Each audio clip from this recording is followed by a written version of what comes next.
ಕಸ್ತೂರಿ Kannada cine ಬೆಳಗ್ಗೆ ವತಿಯಿಂದ Kannada DNA ವಾಹಿನಿಗೆ ಸ್ವಾಗತ ಸುಸ್ವಾಗತ. ಒಮ್ಮೆ ದೇವೇಂದ್ರನ ಆಸ್ಥಾನದಲ್ಲಿ ಒಬ್ಬ ಆಸ್ಥಾನ ಕಲಾವಿದ ಇರ್ತಾನೆ. ದೇವೇಂದ್ರ ಅವನ ಕಲಾವಂತಿಕೆಯನ್ನು ನೋಡಿ, ನಿನ್ನ ಕಲಾವಂತಿಕೆಯನ್ನು ನಾವು ನೋಡಿ ಸಾಕು, ನನಗೆ ತುಂಬ ಸಂತೋಷ ಆಗಿದೆ, ಇನ್ಮೇಲೆ ನೀನು ಭೂಲೋಕಕ್ಕೆ ಹೋಗು, ಅಲ್ಲಿ ಭೂಲೋಕದ ಜನರನ್ನು ತಣಿಸು, ಆನಂದಿಸು, ಅವರನ್ನು ಆಶ್ಚರ್ಯಚಕಿತರಾಗಿ ನಿನ್ನ ಕಲಾನೀತಿಯನ್ನು ತೋರಿಸು ಅಂತೇಳಿ ದೇವೇಂದ್ರ ಭೂಲೋಕಕ್ಕೆ ಕಳಿಸ್ತಾನೆ. ಆ ಪುಣ್ಯಾತ್ಮನೇ ಇವತ್ತಿನ ಸರಸ್ವತಿ ಪುತ್ರ ವರನಟ ಡಾಕ್ಟರ್ ರಾಜ್ಕುಮಾರ್. ಅವರು ಬಂದು ಭೂಲೋಕದಲ್ಲಿ ಇವತ್ತಿಗೆ ಇದೇ ದಿನಾಂಕದಲ್ಲಿ 24 ಏಪ್ರಿಲ್ ಅವರ ಜನನ ಆಗುತ್ತೆ. ಇದು ನಮ್ಮೆಲ್ಲ ಕನ್ನಡಿಗರ ಒಂದು ಪುಣ್ಯ. ಅವರ ಜನನ ಆದ ನಂತರ ಅವರ ಕುಟುಂಬದಲ್ಲಿ ಏನೇನು ನಾಟಕಗಳು ಅದು ತಂದೆ ಜೊತೆಯಲ್ಲಿ ಇದ್ದಂಥ ಪಾತ್ರವನ್ನು ಅವರನ್ನು ಯಾವ ಮಟ್ಟಕ್ಕೆ ತಗೊಂಡೋಗುತ್ತೆ ಅಂದರೆ ಇಡೀ ಭೂಲೋಕದಲ್ಲಿ ಅವರನ್ನು ಹೆಸರು ಮಾಡುತ್ತೆ. ಇಂಥ ಸ್ಥಿತಿಯಲ್ಲಿ ಕನ್ನಡಿಗರಾದ ನಾವು ಅವರಿಗೆ ಎಷ್ಟು ಚಿರಋಣಿಯಾಗಿದ್ದರೂ ಸಾಲದು.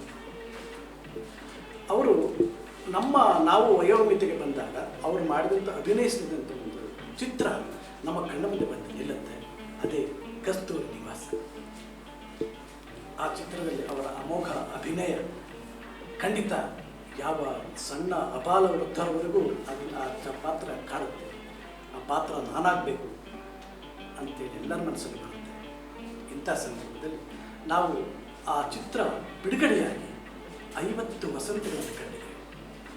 ಈ ಸುಸಂದರ್ಭವನ್ನು 50 ವರ್ಷಗಳ ಸಂಭ್ರಮಾಚರಣೆಯನ್ನು ನಾವು ಕನ್ನಡ DNA ವಾಹಿನಿಯ ಸಹಯೋಗದೊಂದಿಗೆ ಆಚರಿಸಬೇಕು ಅಂತೇಳಿ ಭಾಳ ಉತ್ಸುಕರಾಗಿ ನಾವು ಮುಂದುವರೆದಿದ್ದೇವೆ. ತಕ್ಕಂತೆ ಆ ಚಿತ್ರದ ನಿರ್ಮಾಪಕರು ನಿರ್ದೇಶಕರಾದ ದೊರೆ ಭಗವಾನ್ ಅವರ ಸಹಕಾರದೊಂದಿಗೆ ನಾವು ಮತ್ತೆ ಅಣ್ಣವರ ಡಾಕ್ಟರ್ ರಾಜ್ಕುಮಾರ್ ಅವರ ಕುಟುಂಬ ಸಮೇತ ಈ ಚಿತ್ರವನ್ನು ನೀವು ಮಾಡಿ, ಈ ಸಂಭ್ರಮಾಚರಣೆಯನ್ನು ಮಾಡಿ, ನಿಮ್ಮಿಂದ ನಾವು ಇರ್ತೀವಿ ಅಂತೇಳಿ ಅವರ ಒಂದು ಆಶ್ವಾಸನೆ ನಮಗೆ ಇನ್ನೂ ಬೆನ್ನು ತಟ್ಟಿತು. ಆದರೆ ಇವತ್ತಿನ ವಸ್ತುಸ್ಥಿತಿ ಏನಿದೆ ಅಂದರೆ, ತಮ್ಮೆಲ್ಲರಿಗೂ ಗೊತ್ತಿರೋ ಹಾಗೆ ಈ ಕೊರೋನಾ ಇಡೀ ದೇಶದಲ್ಲಿ ಏನು ಬಂದು ನಮ್ಮನ್ನು ಮನುಕುಲವನ್ನು ಕಾಡ್ತಾ ಇದೆ, ಅದು ಈ ಕಾರ್ಯಕ್ರಮವನ್ನು ಸ್ವಲ್ಪ ಮುಂದೂಡಲಾಗಿದೆ. ಸರ್ಕಾರದ ಆದೇಶದ ಮೇರೆಗೆ ದಿನಾಂಕವನ್ನು ಗೊತ್ತುಪಡಿಸಿ ತಮ್ಮೆಲ್ಲರ ಗಮನಕ್ಕೆ ತಂದು ಆ ಕಾರ್ಯಕ್ರಮವನ್ನು ತಮ್ಮ ಮುಂದೆ ಅದ್ಧೂರಿಯಾಗಿ ಮಾಡಬೇಕು ಅಂತ ನನ್ನ ಇಚ್ಛೆ ಇದೆ. ಕಸ್ತೂರಿ ನಿವಾಸದ 50 ವರ್ಷದ ಸಂಭ್ರಮಾಚರಣೆಯನ್ನು ಈಗ ನಾವು ಕಸ್ತೂರಿ ನಿವಾಸದ 50 ವರ್ಷದ ಸಂಭ್ರಮಾಚರಣೆಯನ್ನು ಏಪ್ರಿಲ್ 25ರಂದು ನಾವು ಅಧಿಕೃತವಾಗಿ ಆಚರಿಸಬೇಕು ಅಂತ ಮನಸ್ಸು ಮಾಡಿದ್ವಿ. ಕಾರಣಾಂತರಗಳಿಂದ ಕಾರ್ಯಕ್ರಮ ಮುಂದೂಡಲ್ಪಟ್ಟಿತ್ತು. ತಮ್ಮ ಎಲ್ಲರಿಗೂ ಗೊತ್ತಿರೋ ಹಾಗೆ ಕೋವಿಡ್-19 ಈ ಕಾರ್ಯಕ್ರಮವನ್ನು ಹಾಳು ಮಾಡಿದೆ ಅಂತ ತಿಳ್ಕೊಳ್ಳೋಣ. ಈ ಕಸ್ತೂರಿ ನಿವಾಸದ ಬಗ್ಗೆ ಅದರ ನಿರ್ದೇಶಕರಾದ ಮತ್ತು ಪ್ರೊಡ್ಯೂಸರ್ ಅವರು ನಿರ್ಮಾಪಕರು ಆದ ಸನ್ಮಾನ್ಯ ಶ್ರೀ ದೊರೆ ಭಗವಾನ್ ಅವರು ಈ ಚಿತ್ರದ ಬಗ್ಗೆ ಏನು ಹೇಳ್ತಾರೆ ಕೇಳೋಣ ಬನ್ನಿ. ಬಿಡುಗಡೆಯಾಗಿ 50 ವರ್ಷಗಳು ಆದಂಥ ಒಂದು ಚಿತ್ರ. ಆ ಚಿತ್ರ ಇನ್ನು 50 ವರ್ಷಗಳಾದರೂ ಜನಗಳ ಮನದಲ್ಲಿ ಅಳಿಯದೇ ನೆನಪಿನಲ್ಲಿ ಉಳಿಯಬೇಕಂತಹ ಒಂದು ಅಭೂತಪೂರ್ವ ಆದಂಥ ಒಂದು ಚಿತ್ರ ಇದು. ಅದು ನಿಸ್ಸಂಶಯ. ಈಗಾಗಲೇ ಅದರ ಬಗ್ಗೆ ಅನೇಕ ಸಂಸ್ಥೆಗಳು, ಅನೇಕ ವ್ಯಕ್ತಿಗಳು ಅದರ ಬಗ್ಗೆ ಹಾಡಿ ಹೊಗಳಿ ಅನೇಕ ಕಾರ್ಯಕ್ರಮಗಳನ್ನು ಮಾಡಿದ್ದಾರೆ. ಇದನ್ನು ಸುವರ್ಣ ಸಂಭ್ರಮಾಚರಣೆಯಿಂದ ಹೇಳ್ಬಿಟ್ಟು ಒಂದು ಕಾರ್ಯಕ್ರಮ. ಈ ಸುವರ್ಣ ಸಂಭ್ರಮಾಚರಣೆ ಇದೆಯಲ್ಲ ಕಸ್ತೂರಿ ನಿವಾಸದ್ದು, ಅದನ್ನು ನೀವು ಒಂದು ವಿಶಿಷ್ಟ ರೀತಿಯಲ್ಲಿ ಹೊರತರೋದಕ್ಕೋಸ್ಕರ ನೀವು ಒಂದು ಯೋಜನೆಯನ್ನು ಹಾಕ್ಕೊಂಡಿದ್ದೀರಿ. ಅದ್ಭುತವಾದಂಥ ಒಂದು ಯೋಜನೆ ಇದು. ಇದನ್ನು 10,000 ಜನಗಳ ಸಮ್ಮುಖದಲ್ಲಿ ಈ ಚಿತ್ರವನ್ನು ಪ್ರದರ್ಶಿಸಿ, ಈ ಚಿತ್ರ 50ನೇ ವರ್ಷದ ಸಂಭ್ರಮವನ್ನು ಆ ಚಿತ್ರವನ್ನು ಎಲ್ಲ ಜನರಿಗೂ ತಲುಪುವಂತೆ ಅದನ್ನು ಪ್ರದರ್ಶಿಸಿ, ಅಂದರೆ ಒಂದು ದೊಡ್ಡ ಇವೆಂಟ್ ಮಾಡಿ, ಆ ಇವೆಂಟ್ನಲ್ಲಿ ಕಸ್ತೂರಿ ನಿವಾಸದ ಕೆಲ ದೃಶ್ಯಗಳನ್ನು ತಿರುಗಾ ಮರುಸೃಷ್ಟಿಸಿ ಹಾಗೂ ಅದರಲ್ಲಿರ್ತಕ್ಕಂಥ ಧ್ಯೇಯಗಳನ್ನು ಜನಗಳಿಗೆ ತೋರಿಸುವಂಥ ರೀತಿಯಲ್ಲಿ ಅದನ್ನು ನೀವು ನಿರೂಪಿಸಿ ಅದರ ಹಾಡುಗಳಿಗೆ ಕಾಂಟೆಂಪರರಿ ಡ್ಯಾನ್ಸ್ ಅಂತ ಏನು ಹೇಳ್ತೀವಿ, ಆ ಚಿತ್ರದ ಹಾಡುಗಳಿಗೆಲ್ಲ ಡ್ಯಾನ್ಸ್ಗಳನ್ನು ಅಳವಡಿಸಿ ಇದೊಂದು ಬೃಹತ್ ಕಾರ್ಯಕ್ರಮವನ್ನಾಗಿ ಮಾಡಬೇಕು ಅಂತ ಯೋಚನೆ ಮಾಡಿಕೊಂಡಿದ್ದೀರಾ ಇದೆ. ಇದು ನಿಜವಾಗಲೂ ಅತ್ಯಂತ ಪ್ರಶಂಸಾರ್ಹವಾದಂಥ ಒಂದು ಪ್ರಯತ್ನ. ಈ ನಿಮ್ಮ ಪ್ರಯತ್ನಕ್ಕೆ ಯಶಸ್ಸು ಸಿಗಲಿ. ಇದಕ್ಕೆ ನನ್ನ ಒಂದು ನಿಮ್ಮ ಈ ಮೂಲಕ ನನ್ನ ಕೋರಿಕೆ ಏನಂದರೆ ರಾಜ್ಕುಮಾರ್ ಅವರ ಇಡೀ ಕುಟುಂಬ ಇದರಲ್ಲಿ ಪಾತ್ರ ವಹಿಸಬಹುದು ಅನ್ನೋದನ್ನು ಹೇಳೋದಕ್ಕೆ ನಾನು ತುಂಬ ಸಂತೋಷ ಪಡ್ತೀನಿ.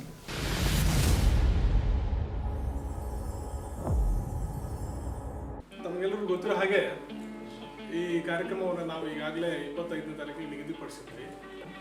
ಆದರೆ ಕಾರಣಾಂತರಗಳಿಂದ ಅದು ಇವಾಗ ಸರ್ಕಾರದ ಆದೇಶ ನಿಮಗೆಲ್ಲರಿಗೂ ಗೊತ್ತಿದೆ, ಕೊರೋನಾದಿಂದ ಅದನ್ನು ಮುಂದೂಡಲ್ಪಟ್ಟಿದೆ ಈಗ. ಹಾಗಾಗಿ ತಮ್ಮೆಲ್ಲರಿಗೂ ನಾನು ಕ್ಷಮಾಪಣೆಯನ್ನು ಕೇಳ್ತಾ ಇದ್ದೀನಿ. ಆದರೆ ಕಾರ್ಯಕ್ರಮ ಅಂತೂ ಖಂಡಿತ ನಡೆಯುತ್ತೆ. ಮುಂದಿನ ತಿಂಗಳಾಗ್ಬೋದು, ಇದು ಯಾವಾಗ ಮುಂದೆ ಸರ್ಕಾರ ಈ ಎಲ್ಲ ನಿಯಮಗಳನ್ನು ಸಡಿಲಗೊಳಿಸುತ್ತೋ ಆವಾಗ ನಾವು ಇಮಿಡಿಯೇಟ್ಲಿ ಈ ಕಾರ್ಯಕ್ರಮವನ್ನು ಮತ್ತೆ ಮರುಕಳಿಸಿ ಅದನ್ನು ಮರುಪ್ರಸಾರವನ್ನು ನಾವು ಮಾಡ್ತೀವಿ. ನೇರ ಪ್ರಸಾರ ಅಂತೂ ಇದ್ದೇ ಇರುತ್ತೆ. ಮತ್ತು ಈಗಾಗಲೇ ಇದಕ್ಕೆ ಪೂರ್ವ ಸಿದ್ಧತೆಗಳಂತೂ ಭಾಳಷ್ಟು ನಾವು ಮಾಡಿಬಿಟ್ಟಿದ್ದೀವಿ. ಎಲ್ಲರಿಗೂ ಅಡ್ವಾನ್ಸ್ ಕೊಟ್ಟಾಗಿದೆ, ಹಾಲ್ ಬುಕ್ ಮಾಡಾಗಿದೆ, ಅದ್ದೂರಿಯಾಗಿ ಇದನ್ನು ಕಾರ್ಯಕ್ರಮವನ್ನು ಆಚರಣೆ ಮಾಡಬೇಕು ಅಂತ ಹೇಳಿ ನಾವು ಆಗಲೇ ನಿರ್ಧಾರ ಮಾಡಿದ್ವಿ. ಆದರೆ ಕಾರಣಾಂತರಗಳಿಂದ ಈಗ ಸರ್ಕಾರದ ಈಗ ನಾವು ಏನು ನೋಡ್ತಾ ಇದ್ದೀವಿ ನಿಯಮಾವಳಿಗಳನ್ನು, ಭಾಳ ಕಠಿಣವಾದಂಥ ನಿಯಮಾವಳಿಗಳು ಸರ್ಕಾರ ತಂದಿರೋದ್ರಿಂದ ನಾವು ಅದನ್ನು ಮುಂದುವರ್ಸೋಕ್ಕೆ ಆಗ್ತಾ ಇಲ್ಲ. ಹಾಗಾಗಿ ಇದನ್ನು ಸ್ವಲ್ಪ ದಿವಸದ ಮಟ್ಟಿಗೆ ಇದನ್ನು ಮುಂದೂಡಿದ್ದೀವಿ. ಬಟ್ ಕಾರ್ಯಕ್ರಮ ಅಂತೂ ನಾವು ನಿಗದಿಪಡಿಸಿದಂತೆ ನಾವು, ಯಾಕಂದರೆ ನಿಮಗೆ ಆಲ್ರೆಡಿ ಆಶ್ವಾಸನೆ ಕೊಟ್ಟಿದ್ವಿ 25ನೇ ತಾರೀಕು ಈ ನೇರ ಪ್ರಸಾರ ಇರುತ್ತೆ ಅಂತ. ಆದರೆ ನೇರ ಪ್ರಸಾರ ಅಂತೂ ಈಗ ಮಾಡೋಕ್ಕಾಗೋದಿಲ್ಲ. ಬಟ್ ಅದರ ಬಗ್ಗೆ, ಆ ಸಿನಿಮಾ ಬಗ್ಗೆ ನಾವು ಕಂಡಂತೆ, ನಾವು ಅದನ್ನು ನೋಡ್ತಾ ಬೆಳೆದಂಥ ನಮ್ಮಂಥವರು ಆ ಸಿನಿಮಾ ಬಗ್ಗೆ ಒಂದೆರಡು ಮಾತುಗಳನ್ನು, ನಮ್ಮ ಮನಸ್ಸಿನ ಅಂತರಾಳದ ಮಾತುಗಳನ್ನು ಹೇಳಬೇಕು ಅಂತ ಹೇಳಿ ಈ ಒಂದು ಸಣ್ಣ ಸುದ್ದಿಗೋಷ್ಠಿ ಅಥವಾ ವಿಚಾರಗೋಷ್ಠಿಯನ್ನು ನಾವು ನಡೆಸಬೇಕು ಅಂತ ಅಂದ್ಕೊಂಡಿದ್ವಿ. ಅದರಲ್ಲಿ ಈ ಸಿನಿಮಾ, ಈ ಅದ್ಭುತ ಸಿನಿಮಾ, ಕನ್ನಡ ಚಿತ್ರರಂಗದ ಇತಿಹಾಸದಲ್ಲೇ ಒಂದು ಅದ್ಭುತವಾದಂಥ ಮೈಲುಗಲ್ಲನ್ನು ಸ್ಥಾಪಿಸಿದಂಥ ಚಿತ್ರ ಇದು. ಚಿತ್ರ ತೆರೆಕೊಂಡು ಇವತ್ತಿಗೆ 50 ವರ್ಷಗಳ ಕಳೆದಿದ್ರೂ ಇವತ್ತಿಗೂ ಅಜರಾಮರವಾಗಿ ಆ ಸಿನಿಮಾವನ್ನು ಮತ್ತೆ ಮತ್ತೆ ನೋಡಬೇಕು, ಆ ಸಂದೇಶವನ್ನು ಎಷ್ಟೋ ಜನ ತಮ್ಮ ಜೀವನದಲ್ಲಿ ಮೈಗೂಡಿಸ್ಕೊಂಡಿದ್ದಾರೆ. ಆ ಥರದ ಒಂದು ಪಾತ್ರ ನಿಜವಾಗ್ಲೂ ಎಂಥವರನ್ನು ಪ್ರೇರಣೆಗೊಳಿಸುವಂಥ ಪಾತ್ರ. ಈ ಕಸ್ತೂರಿ ನಿವಾಸದ ಬಗ್ಗೆ ಅದರ ನಿರ್ದೇಶಕರಾದ ಮತ್ತು ಪ್ರೊಡ್ಯೂಸರ್ ಅವರು, ನಿರ್ಮಾಪಕರು ಆದ ಸನ್ಮಾನ್ಯ ಶ್ರೀ ದೊರೆ ಭಗವಾನ್ ಅವರು ಈ ಚಿತ್ರದ ಬಗ್ಗೆ ಏನು ಹೇಳ್ತಾರೆ ಕೇಳೋಣ ಬನ್ನಿ. ರಾಜ್ಕುಮಾರ್ ಅವರ ಅಚ್ಚಳಿದಂತಹ ಚಿತ್ರ, ಅದನ್ನು ನಿರ್ಮಿಸಿ ನಿರ್ದೇಶಿಸಿರುವುದು ನಮ್ಮ ಸೌಭಾಗ್ಯ ಅಂತ ನಾನು ಅನ್ಕೋತೀನಿ. ದೇವರು ವರ ಅಂತಲೂ ಹೇಳ್ಕೊಳ್ತೀನಿ. ಅದರಲ್ಲಿ ಭಾರತನವ್ರಿಗಂತೂ ಆ ಚಿತ್ರ ಕಲರ್ನಲ್ಲಿ ನೋಡಿದ ಮೇಲೆ ಅವ್ರ ಕಣ್ಣು ತುಂಬಿ ಬಂತು. ಯಾಕೆಂದರೆ ಎಷ್ಟು ಚೆನ್ನಾಗಿ ಮಾಡಿದ್ದಾರಪ್ಪ ಅಂತ. ಇದನ್ನು ಬ್ಲ್ಯಾಕ್ ಆ್ಯಂಡ್ ವೈಟ್ನಲ್ಲೇ ಇದನ್ನು ಅತ್ಯಂತ ಪ್ರೀತಿಯಿಂದ ಹೊಗಳಿದಂಥವ್ರು ಶಿವಾಜಿ ಗಣೇಶನ್. ಈ ಚಿತ್ರವನ್ನು ನೋಡಿ ಅದಕ್ಕೆ ರೈಟ್ಸ್ ತೊಗೊಂಡು, ಅವರೇ ಕೊಟ್ಟಿದ್ದ ರೈಟ್ಸ್ನ ಅವರೇ ತೊಗೊಂಡು ಆ ಚಿತ್ರವನ್ನು ಮಾಡಿದರೂ ಅದೊಂದು ಯಾವುದೇ ಅಭೂತಪೂರ್ವವಾದಂಥ ಒಂದು ಪ್ರಶಂಸನಾರ್ಹವಾದಂಥ ಒಂದು ಬೆಳವಣಿಗೆ ನಮ್ಮಲ್ಲಿ ನಾವು ಕಂಡಿದ್ದು. ಹಾಗಿರುವಾಗ ನೀವು ಭಾಳ ದೊಡ್ಡ ಯೋಜನೆಯನ್ನು ದೊಡ್ಡ ರೀತಿಯಲ್ಲಿ ಮಾಡಬೇಕು ಅಂತ. ಅದರಲ್ಲಿ ಯಾರ್ಯಾರಿದ್ದರು, ಜಯಂತಿಯವರು, ಆರತಿಯವರು, ನಮ್ಮ ಮಿಕ್ಕ ಯಾರ್ಯಾರು ಕಲಾವಿದರಿದ್ದರು, ಅಶ್ವತ್ಥನಾರಾಯಣ ಇದ್ದ ಅಂತ ಕಾಣಿಸುತ್ತೆ. ಇಂಥವರೆಲ್ಲ ಈಗಲೂ ಇದ್ದಾರೆ. ಇವ್ರನ್ನೆಲ್ಲ ಕರೆಸಿ ಸನ್ಮಾನ ಮಾಡಬೇಕು ಅಂತಿದ್ದಾರೆ. ಕನ್ನಡ ಚಿತ್ರರಂಗದ ಅನೇಕ ಕಲಾವಿದರನ್ನ ಇದರಲ್ಲಿ ಕಲೆ ಹಾಕಬೇಕು ಅಂತ ಇದ್ದೀವಿ. ಯಾಕೆಂದರೆ ರಾಜ್ಕುಮಾರ್ ಕಂಡ್ರೆ ಆಗಿನ ಕಲಾವಿದರಲ್ಲ, ಈಗಿನ ಕಲಾವಿದರು ಅವರ ಅಭಿಮಾನಿಗಳೇ. ಪ್ರತಿ ಅಭಿಮಾನಿ ಕನ್ನಡದ ಕಲಾವಿದ ಅಂತಂದರೆ ರಾಜ್ಕುಮಾರ್ ಅಭಿಮಾನಿ ಆಗಿರಬೇಕು. ಆ ಅಭಿಮಾನ ಕಲಾವಿದರು ಬಂದೇ ಬರ್ತಾರೆ ಅನ್ನೋದು ನನ್ನ ನಂಬಿಕೆ.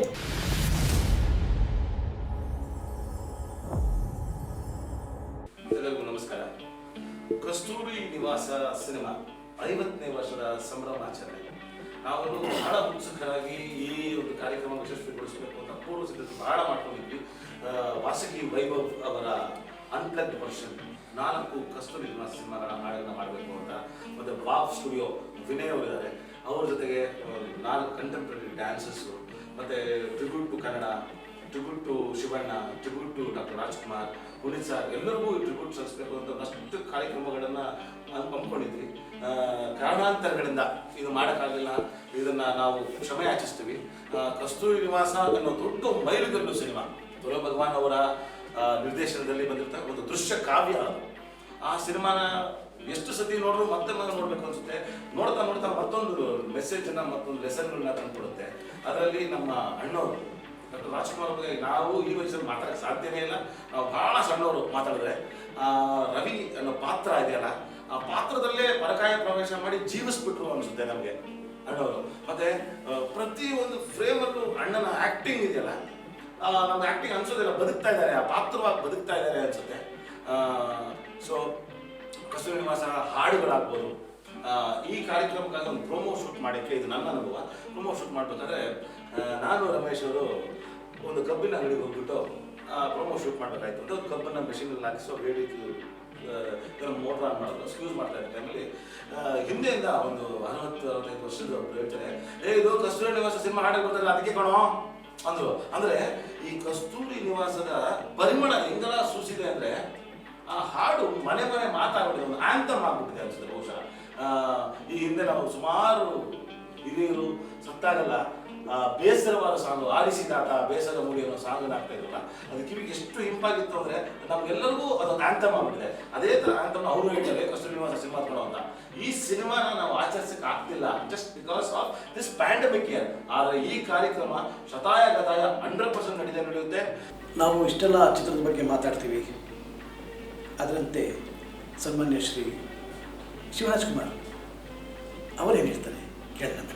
ಐ ಥಿಂಕ್ ಖುಷಿಯಾಗುತ್ತೆ. ಪ್ರತಿಯೊಂದೊಂದು ವರ್ಷನೂ ಒಂದೊಂದು ಸಿನಿಮಾ ಕಂಪ್ಲೀಟ್ ಮಾಡಬೇಕನ್ನೋದು ಅದು ಖುಷಿಯಾಗಿದೆ. ಕಸ್ತೂರಿ ನಿವಾಸ ಸಿನಿಮಾ ತಿರ್ಗಿ ರಿಲೀಸ್ ಮಾಡಿ ಒಂದು ದೊಡ್ಡ ಮಟ್ಟಿಗೆ ಯಶಸ್ಸು ಕಂಡಿದ್ದು, ಹಾಗೂ ಇದು ಏನಂತೀವಿ DTS ಫಾರ್ಮೇಟಲ್ಲಿ ಬಂದಿರೋದು, ಹಾಗೂ ಡಿಜಿಟಲ್ ಇದರಲ್ಲಿ ಬಂದಿರೋದು ಭಾಳ ಖುಷಿಯಾದ ವಿಷಯ. I think it's a great film, one of the EPIC film ಅಂತ ಅದು ತಪ್ಪಾಗಲ್ಲ. ನಮ್ಮ Indian ಸ್ಕ್ರೀನ್ಲೇ one of the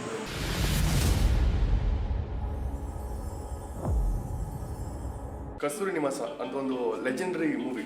so ಅದನ್ನು ಈಗ ನಾವು ಸೆಲೆಬ್ರೇಟ್ ಮಾಡೋಕ್ಕೆ ಪ್ಲ್ಯಾನ್ ಮಾಡಿದ್ವಿ. ಈ ವರ್ಷ 50ನೇ ವರ್ಷ ಆಗ್ತಿತ್ತು ಅದಕ್ಕೆ. ಸೊ ಪ್ಲ್ಯಾನ್ ಮಾಡಿದಾಗ ಅದ್ದೂರಿಯಾಗಿ ಪ್ಲ್ಯಾನ್ ಮಾಡಿದ್ವಿ. ನಾವು ತುಂಬ ಎಕ್ಸೈಟ್ ಆಗಿದ್ವಿ.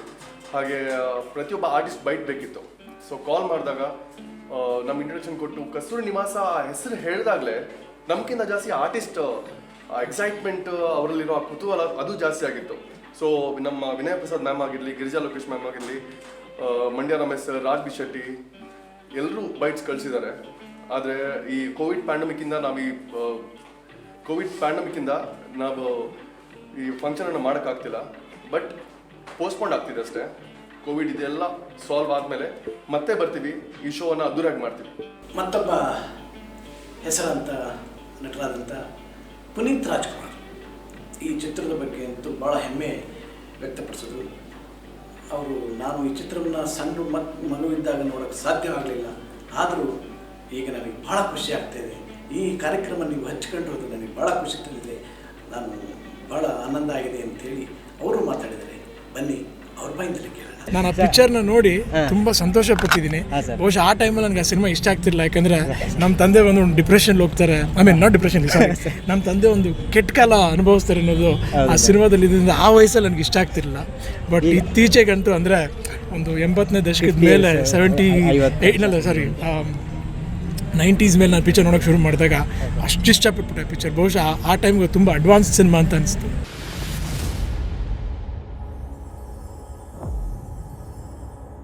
SRK, PRK, RRK ಅಂತ 3 ಡಿವಿಷನ್ ಮಾಡ್ಕೊಂಡು ಪುನೀತ್ ರಾಜ್ಕುಮಾರ್, ರಾಘವೇಂದ್ರ ರಾಜ್ಕುಮಾರ್, ಶಿವರಾಜ್ಕುಮಾರ್ ಅಂತ ಒಂದಷ್ಟು ಡಿವಿಷನ್ಗಳಾದ್ಮೇಲೆ ಎನ್ಲಾರ್ಜ್ಮೆಂಟ್ ಇದ್ದಿದ್ದು ಈ ಶೋ ಇದ್ದಿದ್ದು ಕೋಟ್ಯಾಂತರ ಜನಕ್ಕೆ ಇಟ್ಕೊಂಡು ಮಾಡಬೇಕಂತ ಪ್ಲಾನಿಂಗ್ ಇದ್ದಿದೆ. ಲಕ್ಷಾಂತರ ಜನ, ಕೋಟ್ಯಾಂತರ ಜನ ಪ್ಲಾನಿಂಗ್ ಇದ್ದಿದ್ದು ಸಡನ್ ಕಂಪ್ರೆಸ್ ಆಯಿತು ಕೋವಿಡ್ ಅಂತ ಅಂದ್ಬಿಟ್ಟು 500 ಬಂದು 500ರಿಂದ 200 ಬಂದು 20% ಬಂದಿದೆ.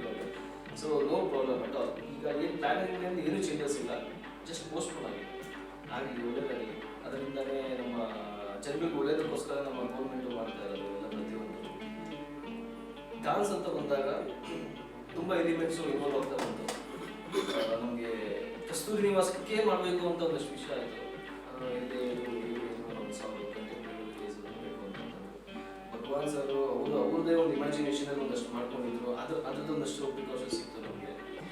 ಮತ್ತು ಅದು ಇನ್ನೊಂದು ನಮ್ಮ ಸೀನಿಯರ್ಸ್ ಕಡೆಯಿಂದ ಒಂದಷ್ಟು ಎಲಿಮೆಂಟ್ಸ್ ಇರ್ತಾ ಇತ್ತು, ಹಿಂಗೆ ತಗೊಳ್ಳೋಣ, ಹಿಂಗೆ ಮಾಡೋಣ, ಪ್ಲ್ಯಾನಿಂಗ್ ಒಂದಷ್ಟು ಇತ್ತು, ಮತ್ತು ಪ್ರಿಪ್ರೇಷನ್ಸ್ ಹಿಂಗೆ ಮಾಡಬೇಕಂತ ಇತ್ತು. ನಮಗೆ ಆ್ಯಕ್ಚುಲಿ ಬಜೆಟ್ ಯಾವುದೇ ನನಗೆ ಟೈಟ್ ಶೆಡ್ಯೂಲ್ ಇದ್ದಂಗೆ ಮಾಡಿ ಅಂತ ಹೇಳಿದಾಗ ನನಗೆ was like very much happy. ಏನಾಗುತ್ತೆ ಯಾವುದೊಂದು ಶೋ ಅಂತ ಬಂದಾಗ ಯಾವುದೊಂದು ಎಲಿಮೆಂಟ್ ಮಾಡಿ ಅಂದಾಗ, ಇನ್ನೊಂದೇನೋ ಕಾರ್ಯಕ್ರಮ ಹುರಿದುಂಬಿಸಿ ಮಾಡಿ ಅಂದಾಗ ಅವ್ರ ಮಾತಲ್ಲಿ ಹುರಿದುಂಬಿಸೋದಿರ್ತಾರೆ ಹೊರತು ಎಕನಾಮಿಕಲ್ ಬ್ಯಾಲೆನ್ಸ್ ಬಂದಾಗ ಸ್ಟೇಬಿಲಿಟಿ ಕೊಡೋಲ್ಲ, ಇಷ್ಟೇ ಬಜೆಟ್ ಕೊಡಿ, ಇಷ್ಟೇ ಮಾಡಿ ಅಂತ ಇರ್ತಾರೆ. ಇಲ್ಲಿ ನೀವು ಮಾಡ್ದಂಗೆ ಮಾಡಿ ನಮ್ಮ ಶೋ ಸೂಪರ್ ಆಗಬೇಕು, ಬ್ರಿಲಿಯಂಟ್ ಆಗಿ ಮಾಡಬೇಕು ಅಂತ ಹೇಳಿದ್ವಿ.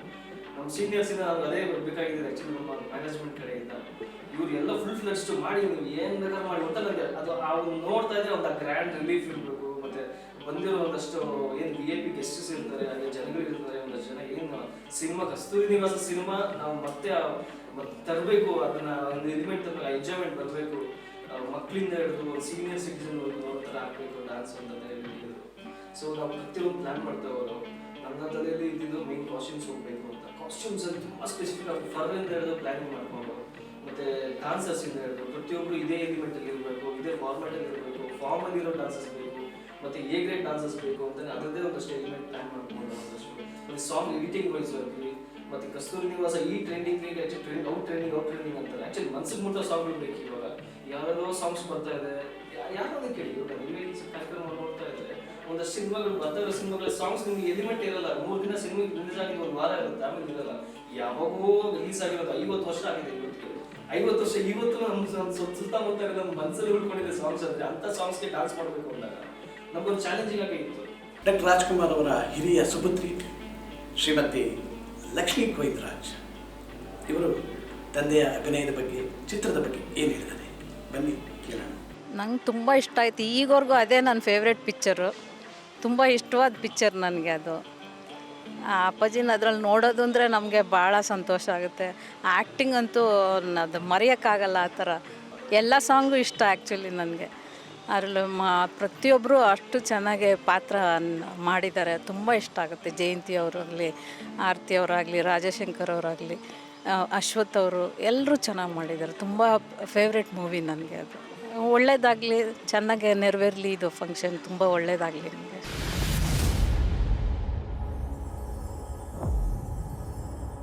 ಕಸ್ತೂರಿ ನಿವಾಸ 50ನೇ ವರ್ಷಾಚರಣೆ ಮಾಡಬೇಕು ಅನ್ನೋ ಒಂದು ಕಾನ್ಸೆಪ್ಟ್ ಹುಟ್ಕೊಂಡಿದ್ದು ನಮ್ಮ ಸ್ನೇಹಿತರ ಕಡೆಯಿಂದ ವಿನಯ್ ಇರ್ಬೋದು, ನವೀನ್ ಶೆಟ್ಟಿ, ವಿನಯ್, ಪವನ್, ಸಂದೀಪ್ ಮತ್ತು ರಾಮ್.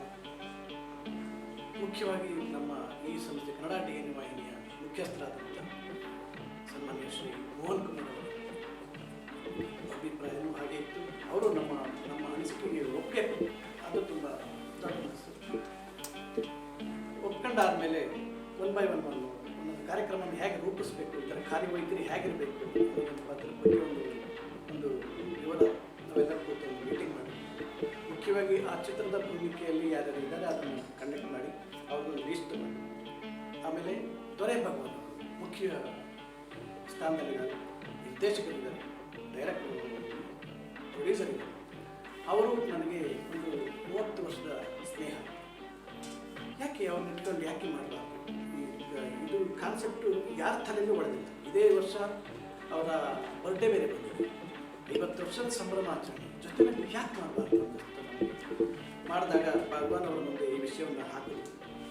ಅವರು ಸಾಕಷ್ಟು ಖುಷಿ ಪಟ್ಟರು. ನಿಮ್ಗೆ ಹೆಂಗೆ ಹೊಳಿತು ಈ ಕಾನ್ಸೆಪ್ಟ್, ನಿಮಗೆ ತುಂಬ ಚೆನ್ನಾಗಿದೆ, ನನ್ನೆಲ್ಲ ಸಹಕಾರ ಬರ್ತೀನಿ, ಧೈರ್ಯವಾಗಿ ಮಾಡಿ ಅಂತ ಎಂತರು. ಅದೇ ರೀತಿ ಅಣ್ಣವರ ಕುಟುಂಬದ ಎಲ್ಲ ಸದಸ್ಯರು, ಶಿವರಾಜ್ಕುಮಾರ್ ಇರ್ಬೋದು, ನಾಗಣ್ಣ ಇರ್ಬೋದು, ಪುನೀತ್ ರಾಜ್ಕುಮಾರ್ ಇರ್ಬೋದು, ಮತ್ತು ಅವರ ಅಕ್ಕಂದ್ರ ಮತ್ತು ತಂಗಿಯರ ಮನೆಯ ಸಮೇತ ನಮಗೆ ಸಹಕಾರ ಕೊಟ್ಟಿದ್ದಾರೆ. ಎಸ್ ಎ ಚೆನ್ನೇಗೌಡರು ಇವರೆಲ್ಲ ನಮಗೆ ಸಹಕಾರ ಎಲ್ಲರೂ ಒಮ್ಮತದಿಂದ ಈ ಕಾರ್ಯಕ್ರಮವನ್ನು ಅದ್ದೂರಿಯಾಗಿ ಮಾಡಬೇಕು ಅಂತ ನಾವು ಮನಸ್ಸು ಮಾಡಿದ್ವಿ. ಅದಕ್ಕೆಲ್ಲ ಸಹಕಾರ ನಮ್ಮ ಈ ಸ್ನೇಹ ವರ್ಗ ಭಾಳ ಸಹಕಾರ ಕೊಟ್ಟಿದೆ. ಮುಖ್ಯವಾಗಿ ನನಗೆ ಥ್ಯಾಂಕ್ಸ್ ಹೇಳಬೇಕು ಅಂತ ದೊರೆ ಭಗವಾನ್ ಅವರು ಇದಕ್ಕೆ ನಾವು ಆಯಿತು ಮಾಡ್ರಿ ಅಂತ ಒಪ್ಪಿಗೆ ಕೊಡದೆ ನಾವು ಮಾಡೋಕ್ಕಾಗ್ತಾಯಿದೆ. ಅಣ್ಣ ಅವರ 2ನೇ ಪುತ್ರಿ ಶ್ರೀಮತಿ ಪೂರ್ಣಿಮಾ ರಾಮ್ಕುಮಾರ್ ಅವರ ಅಪ್ಪಾಜಿಯವರ ಚಿತ್ರದ ಬಗ್ಗೆ, ಅವರ ಅಭಿನಯದ ಬಗ್ಗೆ ಸಾಕಷ್ಟು ಮಾತಾಡಿದ್ದಾರೆ. ಅವರು ಆಗಿನ ಆ ಚಿತ್ರ ಬಿಡುಗಡೆಯಾದಾಗ ಅವ್ರಿಗಿನ್ನು 2-3 ವರ್ಷ ವಯಸ್ಸಾಗಿತ್ತಂತೆ. ಅದನ್ನು ಆ ಚಿತ್ರ ಆಗ ನೋಡೋಕ್ಕಾಗಿರಲಿಲ್ಲ. ಹೀಗೆ ಅವರು ನೋಡಿ ಅದ್ರ ಬಗ್ಗೆ ಏನು ಹೇಳ್ತಾರೆ ಬನ್ನಿ ಅವ್ರ ಬಾಯಿನಲ್ಲಿ ಕೇಳೋಣ. ಬಹುಶಃ ನನಗೆ 2 ವರ್ಷ ಇರ್ಬೋದು ಅಥವಾ 3 ವರ್ಷ ಇರ್ಬೋದು ಕಸ್ತೂರಿ ನಿವಾಸ ಬಂದಾಗ. ಆವಾಗ ನಮಗೇನು ನೆನಪಿಲ್ಲ. ಅದಾದಮೇಲೆ ನಾವು ಆ ಸಿನಿಮಾ ಎಲ್ಲ ನೋಡಬೇಕಾದ್ರೆ ಚಿಕ್ಕ ವಯಸ್ಸಿನಲ್ಲಿ ನನಗೆ ಅಷ್ಟೊಂದು ಅದು ಸರಿ ಹೋಗ್ತಾ ಇರಲಿಲ್ಲ. ಯಾಕಂದರೆ ನಮ್ಮ ತಂದೆ ಅಳೋದು ಮಾಡೋದು ನನಗೆ ನೋಡೋಕ್ಕೆ ಇಷ್ಟ ಆಗ್ತಾ ಇರಲಿಲ್ಲ. ಆದರೆ ಈಗ ಕೆಲವು ವರ್ಷಗಳ ಹಿಂದೆ ನಮ್ಮ ತಾಯಿ ಜೊತೆಗೆ ಅದು ಕಲರ್ ಮಾಡಿದಾಗ ನಾನು ಹೋಗಿ ವೀಕ್ಷಿಸಿದೆ ನಮ್ಮ ತಾಯಿ ಜೊತೆ. ಆವಾಗಲೇ ನಮಗದು ಎಂಥ ಸಿನಿಮಾ ಅಂತ ಅನಿಸಿದ್ದು. ಅದರಲ್ಲೂ ನಮ್ಮ ತಂದೆಯವರು ನಾನು ನೋಡೋಕ್ಕೆ ಅವ್ರ ಗೆಟಪ್ಪು, ಅವ್ರ ಸೂಟು ಎಲ್ಲ ತುಂಬ ಅದ್ಭುತವಾಗಿ ಕಂಡರು ನಮಗೆ ಅವರು. ಆ ಸಿನಿಮಾದಲ್ಲಿ ಅವ್ರ ಪರ್ಫಾರ್ಮೆನ್ಸ್ ಆಗಿರ್ಬೋದು, ಇಲ್ಲ ಅಲ್ಲಿ ಮಾಡಿರೋ ನಮ್ಮ ಅಶ್ವಥ್ ಮಾಮ ಆಗಿರ್ಬೋದು, ಜಯಂತಿ ಆಂಟಿ ಆಗಿರ್ಬೋದು, ಪ್ರತಿಯೊಬ್ಬರದ್ದು ಪರ್ಫಾರ್ಮೆನ್ಸು ತುಂಬ ಚೆನ್ನಾಗಿದೆ ಆ ಸಿನಿಮಾದಲ್ಲಿ. ಇನ್ಫ್ಯಾಕ್ಟ್ ನಮ್ಮ ಮಕ್ಕಳಿಗೂ ಕೂಡ, ಈಗಿನ ಜನ್ರೇಷನ್ ಮಕ್ಕಳಿಗೂ ಕೂಡ ಆ ಸಿನಿಮಾ ತುಂಬ ಪರಿಣಾಮ ಬೀರಿದೆ ಅಂತ ಹೇಳ್ತೀನಿ ನಾನು. ಈಗೂ ಸಾಕಷ್ಟು ಸಲ ನಾವು ಹಾಡುಗಳನ್ನ ನೋಡ್ತಾನೇ ಇರ್ತೀವಿ, ಕೇಳ್ತಾನೇ ಇರ್ತೀವಿ. ರೀಸೆಂಟಾಗಿ ಅಪ್ಪು ಸಿನಿಮಾದಲ್ಲೂ ಒಂದು ಹಾಡು ಯೂಸ್ ಮಾಡಿದ್ರು, ಬೊಂಬೆ ಹೇಳುತ್ತೈತೆ ಅಂತ. ಅದು ಯಾವಾಗ ಕೇಳಿದ್ರೂ ತಿರ್ಗಾ ನಮಗೆ ಅವರು ಪಿ ಶ್ರೀನಿವಾಸ ಅವರು ಹಾಡಿದ್ದೇ ನೆನಪಾಗ್ತಾ ಇರುತ್ತೆ. ಹಾಡು ಅಷ್ಟು ಅದ್ಭುತವಾಗಿದೆ ಆ ಸಾಂಗು. ಆ ಪಿಕ್ಚರೇ, ಆ ಸಿನಿಮಾ ಹೇಳೋಕ್ಕೆ ಆಗಲ್ಲ. ಯಾಕೆಂದರೆ ನನಗೆ ತುಂಬ ಕಷ್ಟ ಆಗುತ್ತೆ ಸಿನಿಮಾ ನೋಡಬೇಕಾದ್ರೆ. ಯಾಕಂದ್ರೆ ನಮ್ಮ ತಂದೆ ಅಳೋದನ್ನು ನನ್ನ ಕೈಲಿ, ಕ್ಲೈಮ್ಯಾಕ್ಸ್ ಅಂತೂ ಇವತ್ತಿಗೂ ನಾನು ನೋಡಲ್ಲ, ಯಾವತ್ತೂ ನೋಡಲ್ಲ ನಾನು ಕ್ಲೈಮ್ಯಾಕ್ಸ್ ಸೀನ್ನ. ಅದು ನೋಡೋಕ್ಕೆ ಶಕ್ತಿನೂ ಇಲ್ಲ ನನಗೆ. ಆದರೆ ಹಾಡು ಮಾತ್ರ, ಎಲ್ಲ ಹಾಡುಗಳು, ಪ್ರತಿಯೊಂದು ಹಾಡುಗಳು ಅಷ್ಟು ಚೆನ್ನಾಗಿದೆ. ಆರತಿ ಆಂಟಿನೂ ಅಷ್ಟೇ, ಜಯಂತಿ ಆಂಟಿನೂ ಅಷ್ಟೇ, ಪ್ರತಿಯೊಬ್ಬೊಬ್ಬರು ಚೆನ್ನಾಗಿ ಮಾಡಿದ್ದಾರೆ.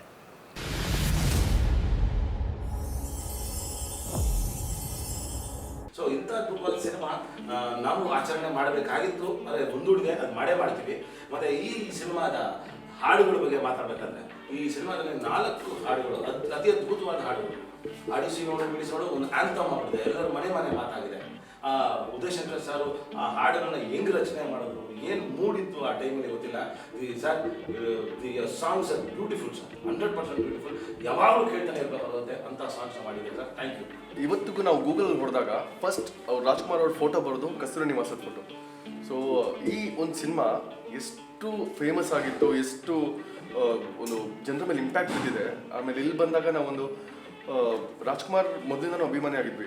ಬಟ್ ಈ ಸಿನಿಮಾ ಮಾಡ್ತಾ, ಈ ಇವೆಂಟ್ ಮಾಡ್ತಾ ಕಸ್ತೂರಿ ನಿವಾಸ ಬಗ್ಗೆ ಅಷ್ಟು ವಿಷಯಗಳು ಹೊರಗೆ ಬರೋಕ್ಕೆ ಸ್ಟಾರ್ಟ್ ಆಯಿತು. ಆಮೇಲೆ ಪ್ರತಿಯೊಬ್ಬರು ವಿನಯವ್ರು ಹೇಳಿದಾಗೆ ಡಾಕ್ಟ್ರಿಂದ ಹಿಡಿದ್ರು ಎಲ್ಲರೂ ಎಲ್ಲರೂ ಈ ಸಿನಿಮಾ ಬಗ್ಗೆ ಅವ್ರಿಗೆ ಒಂದಷ್ಟು ವಿಷಯ ಇದೆ. ಆಮೇಲೆ ಕನೆಕ್ಟ್ ಆಗ್ತಾರೆ ಜನರು. ಒಂದು ಸಿನಿಮಾ ಜೊತೆ ಕನೆಕ್ಟ್ ಆಗೋದು ತುಂಬ ಒಂದು ರೇರ್ ವಿಷಯ. ಬಟ್ ಈ ಕಸ್ತೂರಿ ನಿವಾಸ ಸಿನಿಮಾ ಅಂದಾಗ ಪ್ರತಿಯೊಬ್ಬ ಆರ್ಟಿಸ್ಟ್ ಆಗಲಿ, ಕಾಮನ್ ಮ್ಯಾನ್ ಆಗಲಿ, ಎಲ್ಲರ ಲೈಫಲ್ಲೂ ಈ ಸಿನಿಮಾ ತುಂಬ ಇಂಪ್ಯಾಕ್ಟ್ ಆಗಿದೆ. ಅಣ್ಣ ಅವರ 3ನೇ ತಲೆಮಾರು, ಅವರ ಮೊಮ್ಮಗಳು ಪೂರ್ಣಿಮಾ ರಾಮ್ಕುಮಾರ ಸುಪುತ್ರಿ ಅವರು ತನ್ನ ತಾತನ ಅಭಿನಯ ಚಿತ್ರದ ಬಗ್ಗೆ ಏನು ಹೇಳಿದ್ದಾರೆ ಕೇಳೋಣ ಬನ್ನಿ. ನಾನು ಆ್ಯಕ್ಚುಲಿ ಕಸ್ತೂರಿ ನಿವಾಸ ನೋಡಿದ್ದು ಕಲರ್ ಆಗಿ ಬಂತಲ್ಲ, ಆಗ ಥಿಯೇಟರ್ಗೆ ಹೋಗಿ ನೋಡಿದ್ದೆ. ಅಲ್ಲಿ ತನಕ ನಾನು ಬರೀ ಆ ಸಾಂಗ್ ಕೇಳಿದ್ದೆ ಅಷ್ಟೇ, ಸಿನಿಮಾ ನೋಡಿರಲಿಲ್ಲ.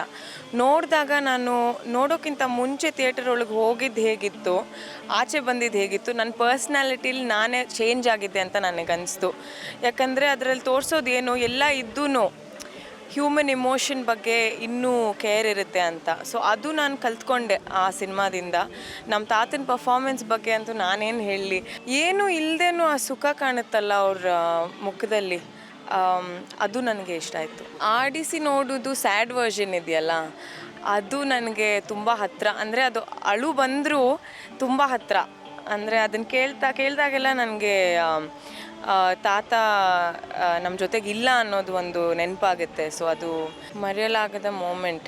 ಯಾವಾಗಲೂ ತಾತ ನಾವು ಮನೆಗೆ ಹೋಗಿ ಆಮೇಲೆ ಹೊರಡ್ಬೇಕಂದ್ರೆ ಬಾಯ್ ಅಂತ ಹೇಳ್ತಾ ಇದ್ವಲ್ಲ, ಬಾಯ್ ತಾತ ಅಂತ ಹೇಳಿದಾಗ ಬೈಬೇಕಾ ಅಂತ ಹೇಳೋರು. ಸೊ ಅದು ನನಗೆ ತುಂಬ ನೆನಪಾಗುತ್ತೆ. ಐ ಥಿಂಕ್ ಫಸ್ಟ್ ಟೈಮ್ ಈ ಥರ ಒಂದು ಸಿನಿಮಾನ ಸೆಲೆಬ್ರೇಟ್ ಮಾಡ್ತಾ ಇರೋದು ಒಳ್ಳೆಯ ವಿಷಯ. ಯಾಕಂದರೆ ಇದು ಎಲ್ಲರೂ ನೋಡಬೇಕಾಗಿರೋಂಥ ಒಂದು ಫಿಲ್ಮ್, ಎಲ್ಲರೂ ನೋಡಿ ಕಲಿಬೇಕಾಗಿರೋಂಥ ಒಂದು ಫಿಲ್ಮ್. ಎಸ್ಪೆಷಲಿ ನಮ್ಮ ಜೆನರೇಷನ್ ಇವಾಗ ಹೇಗೆ ಇದ್ದಾರೆ, ಅವ್ರು ನೋಡಿದ್ರೆ ಅವರು ಕಲ್ತ್ಕೊಳ್ಳೋದು ತುಂಬ ಇದೆ. So I am very happy ಈ ಸಿನಿಮಾನ ನಾವು ಸೆಲೆಬ್ರೇಟ್ ಮಾಡ್ತಾ ಇದ್ದೀವಿ ಅಂತ. ಐ ಥಿಂಕ್ ಫಸ್ಟ್ ಟೈಮ್ ಈ ಥರ ಒಂದು ಸಿನಿಮಾನ ಸೆಲೆಬ್ರೇಟ್ ಮಾಡ್ತಾ ಇರೋದು ಒಳ್ಳೆಯ ವಿಷಯ. ಯಾಕಂದರೆ ಇದು ಎಲ್ಲರೂ ನೋಡಬೇಕಾಗಿರೋಂಥ ಒಂದು ಫಿಲ್ಮ್, ಎಲ್ಲರೂ ನೋಡಿ ಕಲಿಬೇಕಾಗಿರೋಂಥ ಒಂದು ಫಿಲ್ಮ್. ಎಸ್ಪೆಷಲಿ ನಮ್ಮ ಜೆನರೇಷನ್ ಇವಾಗ ಹೇಗೆ ಇದ್ದಾರೆ, ಅವ್ರು ನೋಡಿದ್ರೆ ಅವರು ಕಲ್ತ್ಕೊಳ್ಳೋದು ತುಂಬ ಇದೆ. So I am very happy ಈ ಸಿನಿಮಾನ ನಾವು ಸೆಲೆಬ್ರೇಟ್ ಮಾಡ್ತಾ ಇದ್ದೀವಿ ಅಂತ.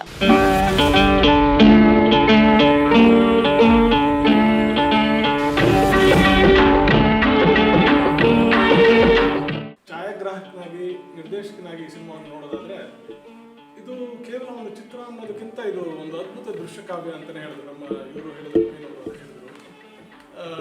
ಗೀತ ರಚನೆ ಇರ್ಬೋದು, ಕಥೆಯಿಂದ ಹಿಡಿದು, ಅಂದರೆ ಕತೆ ಯಾವುದೇ ಒಂದು ಸಿನಿಮಾದ ಮೂಲ ಇದು ಆಧಾರ ಸ್ತಂಭ ಕತೆ. ಒಂದು ಒಳ್ಳೆ ಕತೆ ಏನೆಲ್ಲ ಅದ್ಭುತಗಳನ್ನು ಸ್ಥಾಪನೆ ಮಾಡುತ್ತೆ ಅನ್ನೋದಕ್ಕೆ ಇದೊಂದು ಸ್ಪಷ್ಟ ಉದಾಹರಣೆ. ಒಂದು ಒಳ್ಳೆ ಕತೆಗೆ ಒಬ್ಬ ಒಳ್ಳೆ ನಿರ್ದೇಶಕ ಅದನ್ನು ನಿರ್ದೇಶನ ಮಾಡಿದಾಗ ಏನು ಬರುತ್ತೆ, ಅದ್ರ ಜೊತೆಗೆ ಸಂಭಾಷಣೆ ಇರ್ಬೋದು, ಗೀತರಚನೆ ಇರ್ಬೋದು, ಛಾಯಾಗ್ರಹಣ ಇರ್ಬೋದು, ಇವೆಲ್ಲದರ ಅದ್ಭುತ ಮೇಳೈಕೆ ಈ ಸಿನಿಮಾ. ಹಂಗಾಗಿ ಅದು ಒಂದು ಅದ್ಭುತ ದೃಶ್ಯಕಾವ್ಯವಾಗಿ ಮೂಡಿ ಬಂದಿತ್ತು. ಮತ್ತು ಅದು ಕನ್ನಡ ಚಿತ್ರರಂಗದ ಇತಿಹಾಸದಲ್ಲಿ ಒಂದು ಮೈಲಿಗಲ್ಲನ್ನು ಸ್ಥಾಪಿಸಿತು ಅನ್ನೋದು ಎಲ್ಲರಿಗೂ ಗೊತ್ತಿದೆ. ಇವತ್ತಿಗೂ ಅದು ಅಜರಾಮರವಾಗಿದೆ. ಇಷ್ಟು ಜನ ಇದ್ರ ಬಗ್ಗೆ ಚರ್ಚೆ ಮಾಡ್ತಾ ಇದ್ದಾರೆ. ಇಡೀ ಚಿತ್ರರಂಗ ಅದ್ರ ಬಗ್ಗೆ ಚರ್ಚೆ ಮಾಡುತ್ತೆ. ಅದರ ಸಾಮಾನ್ಯ ಜನಮಾನಸವು ಅದ್ರ ಬಗ್ಗೆ ಅಷ್ಟೆಲ್ಲ ಯೋಚನೆ ಮಾಡಿ ಮಾತಾಡ್ತಾರೆ ಅಂತ ಹೇಳಿದ್ರೆ ಅದು ಎಷ್ಟು ಇಂಪ್ಯಾಕ್ಟ್ ಬಿಟ್ಟಿದೆ. ಇವರೆಲ್ಲ ಹೇಳಿದಾಗ ಅದ್ರ ಇಂಪ್ಯಾಕ್ಟ್ ಎಷ್ಟು ಮಟ್ಟಿಗೆ ಅವ್ರ ಮನಸ್ಸಿಗೆ ನಾಟಿತು, ಅವರ ಮನಸ್ಸನ್ನು ಗೆಲ್ತು ಅನ್ನೋದಕ್ಕೆ ಈ ಚಿತ್ರ ನಿಜವಾಗ್ಲೂ ಒಂದು ದೊಡ್ಡ ಉದಾಹರಣೆ ಇದು.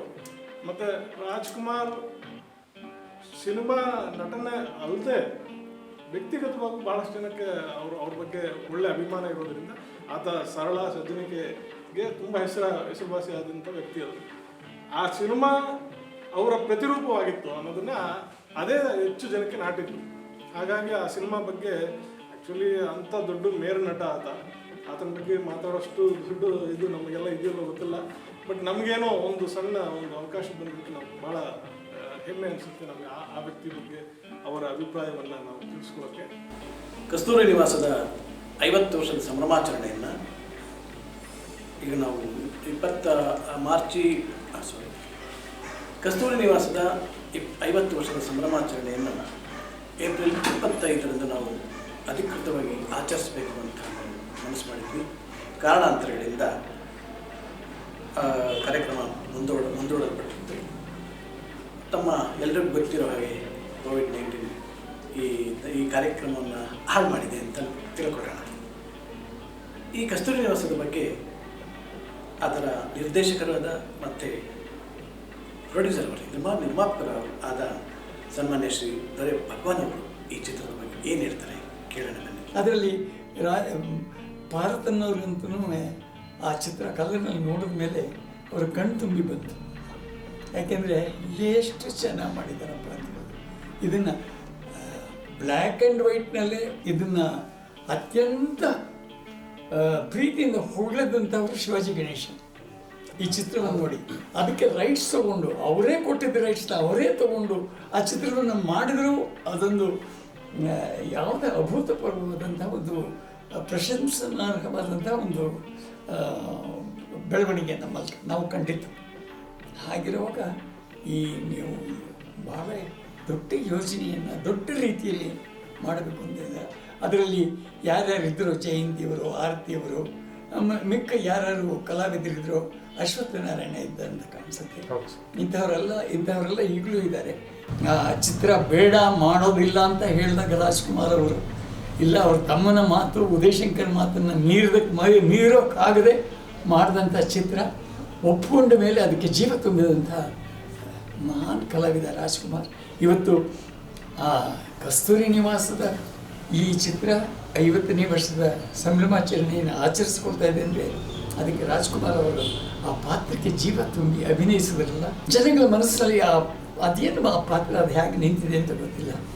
ನನಗೆ ಎಷ್ಟೋ ಜನ ಬಂದು ಹೇಳಿದ್ದಾರೆ, ಸರ್ ಆ ಚಿತ್ರ ನೋಡಿದ ಮೇಲೆ ನಾವು ನಮ್ಮ ಸಂಪಾದನೆಯಲ್ಲಿ ಕೆಲವು ಅಂಶಗಳನ್ನು ಒಂದು ಪರ್ಸೆಂಟೇಜ್ ಒಂದು ಶತಾಂಶವನ್ನು ನಾವು ದಾನವಾಗಿ ಕೊಟ್ಬಿಡ್ತಾ ಇದ್ದೀವಿ ಸರ್.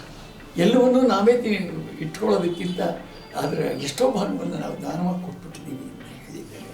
ಅದು ಆಗಿನ ಕಾಲದ ಚಿತ್ರಗಳಲ್ಲಿದ್ದಂಥ ಸಂದೇಶ, ಆ ಸಂದೇಶವನ್ನು ಒಪ್ಕೊಡ್ತಾ ಇದ್ದಂಥ ಪ್ರೇಕ್ಷಕರು, ಇದೆಲ್ಲ ಬಹಳ ಮುಖ್ಯವಾಗುತ್ತೆ. ಎಲ್ಲದಕ್ಕಿಂತ ಮುಖ್ಯವಾಗಿ ಆ ಚಿತ್ರವನ್ನು ಇಷ್ಟೊಂದು ಯಶಸ್ಸು ತರೋದಕ್ಕೆ ಕಾರಣವಾದಂಥ ಪ್ರೇಕ್ಷಕ ವರ್ಗ, ಅವರ ಅಭಿಮಾನಿ ವರ್ಗ ಇದೆಯಲ್ಲ, ಅವರಿಗೆ ಕೋಟಿ ಕೋಟಿ ನಮನಗಳು ಸರ್.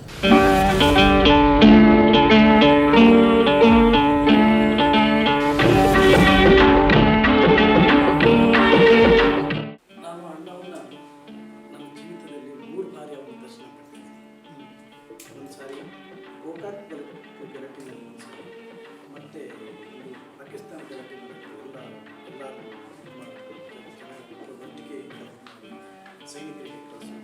ಅವರೇ ಮುಂದೆ ನಿಂತು ಆ ಟೈಮಲ್ಲಿ ಗಾಂಧಿನಗರದ ಎಲ್ಲ ಬೀದಿಗಳಲ್ಲಿ ಸಂಚರಿಸಿ ನನ್ನ ಅಂಗಡಿ ನ್ಯಾಷನಲ್ ಮಾರ್ಕೆಟ್ ನಮ್ಮ ಅಂಗಡಿ ಮೇಲೇ ಬಂದರು. ಆವತ್ತು ನೋಡಿದೆ. ಮತ್ತು ಒಂದು 2 ಸಲ ಹುಟ್ಟುಹಬ್ಬದಲ್ಲಿ ಮನೇಲೇ 2 ಸಲ ನಾನು ಭೇಟಿ ಮಾಡಿದ್ದೆ. ಅವರ ಅಷ್ಟ ಲಾಖನ ಏನಿದೆ ಮೈ ಚುಮ್ಮನ್ಸುತ್ತೆ. 2 ಸಾರಿ ಟಚ್ ಮಾಡ್ತಾರೆ. ಮುಖ್ಯವಾಗಿ 60-70ರ ದಶಕದಲ್ಲಿ ಈ ಚಿತ್ರ ತಯಾರಾಗಿತ್ತು. ಟೆಕ್ನಿಕಲಿ ನೀವೊಬ್ಬರು ಫೋಟೋ ಕ್ಯಾಮ್ರಾಮನ್ ಆಗಿ ಆವಾಗಿನ ಚಿತ್ರೀಕರಣ ಈಗಿನ ಚಿತ್ರೀಕರಣಕ್ಕೆ ಇದು ಒಂದೇ ಸೂರ್ಯನಡಿ ಆಗತ್ತೆ. ಈಗ ಎಲ್ಲ ಹುಡುಗರು ಫಾರಿನ್ ಕಂಟ್ರಿಗಳು, ಅದಕ್ಕೂ ಇದಕ್ಕೂ ನೀವೇನು ಹೇಳ್ತೀವಿ? ಸಿನಿಮಾ ಅನ್ನೋ ಒಂದು ಇದಿದೆಯಲ್ಲ, ಆ ಒಂದು ಪ್ರಾಮುಖ್ಯತೆ ಉಳ್ಕೊಂಡಿತ್ತು. ಈಗ ಏನಾಗ್ಬಿಟ್ಟಿದೆ, ಬೀದಿ ಬಂದ್ಬಿಟ್ಟಿದೆ ಎಲ್ಲ. ಈಗ ಸಣ್ಣ ಹುಡುಗರು ಇದೆ, ಹಿಂಗೆಲ್ಲ ಹಿಂಗೆ ಮಾಡಬೇಕಾಯ್ತು, ಹಂಗೆ ಮಾಡಬೇಕಾಯ್ತು ಅನ್ನುವಂಥ ಕಾಮೆಂಟ್ಗಳನ್ನು ಕೊಡುವಂಗಾಗಿದೆ. ಈಗ ನನ್ನ ಪ್ರಕಾರ ಒಂದು ಸಿನಿಮಾ ಒಂದು ಒಳ್ಳೆ ಕತೆ ಮೇಲೆ ನಿಲ್ಲೋದು. ಅವತ್ತಿಗೂ ಅಷ್ಟೇ ಇದು ಅದು ಒಂದು ಒಂಥರ ಗ್ರೀನ್ ಇದಿರ್ತಾರೆ. ಅದು ಅವತ್ತಿಗೂ ಒಳ್ಳೆ ಕಥೆನೇ ಸಿನಿಮಾನ ಗೆಲ್ಸೋದು, ಇವತ್ತಿಗೂ ಒಳ್ಳೆ ಕಥೆನೇ ಸಿನಿಮಾನ ಗೆಲ್ಸೋದು. ಆ ಕತೆ ಎಲ್ಲೋ ಒಂದು ಕಡೆ ಈಗಿನ ಕಾಲದಲ್ಲಿ ಬಹುಶಃ ಅದು ಕತೆ ಅಷ್ಟಾಗಿ ಜನ ಕತೆ ಹಿಂದೆ ಹೊಡೆದೆ ಬೇರೆ ಇನ್ನೇನೇನೋ ಬೇರೆ ಆಯಾಮಗಳಿಂದ ಕಥೆನ ಗೌರವ ಮಾಡಿಬಿಟ್ಟು, ಹಾಗಾಗಿ ಭಾಳಷ್ಟು ಸಿನಿಮಾಗಳು ಏನೇನು ತೆರೆ ಕಾಣ್ತೇವೆ ಭಾಳಷ್ಟು ಸೋಲೋದಕ್ಕೆ ಕಾರಣನೂ ಆಗಿದೆ. ಆ ಸಿನಿಮಾ ಅಷ್ಟೊಂದು ದೊಡ್ಡ ಯಶಸ್ಸಿಗೆ ಯಾಕೆ ಅದು ಕಂಡಿದ್ದೇ ಆ ಒಂದು ಕಥೆಗೋಸ್ಕರ. ಅದ್ಭುತವಾದ ಕತೆ, ಅದ್ಭುತವಾದ ಸಂದೇಶ, ಒಂದು ಸಾಮಾಜಿಕ ಪ್ರಜ್ಞೆಯನ್ನು ಮೂಡಿಸಿದಂಥ ಸಿನಿಮಾ. ನಿರ್ಮಾಪಕರು, ಹಂಚಿಕೆದಾರರು ಎಸ್.ಎ. ಚಿನ್ನೇಗೌಡರು ಬಹಳವಾಗಿ ಕೊಂಡಾಡಿದ್ದಾರೆ ಈ ಚಿತ್ರವನ್ನು.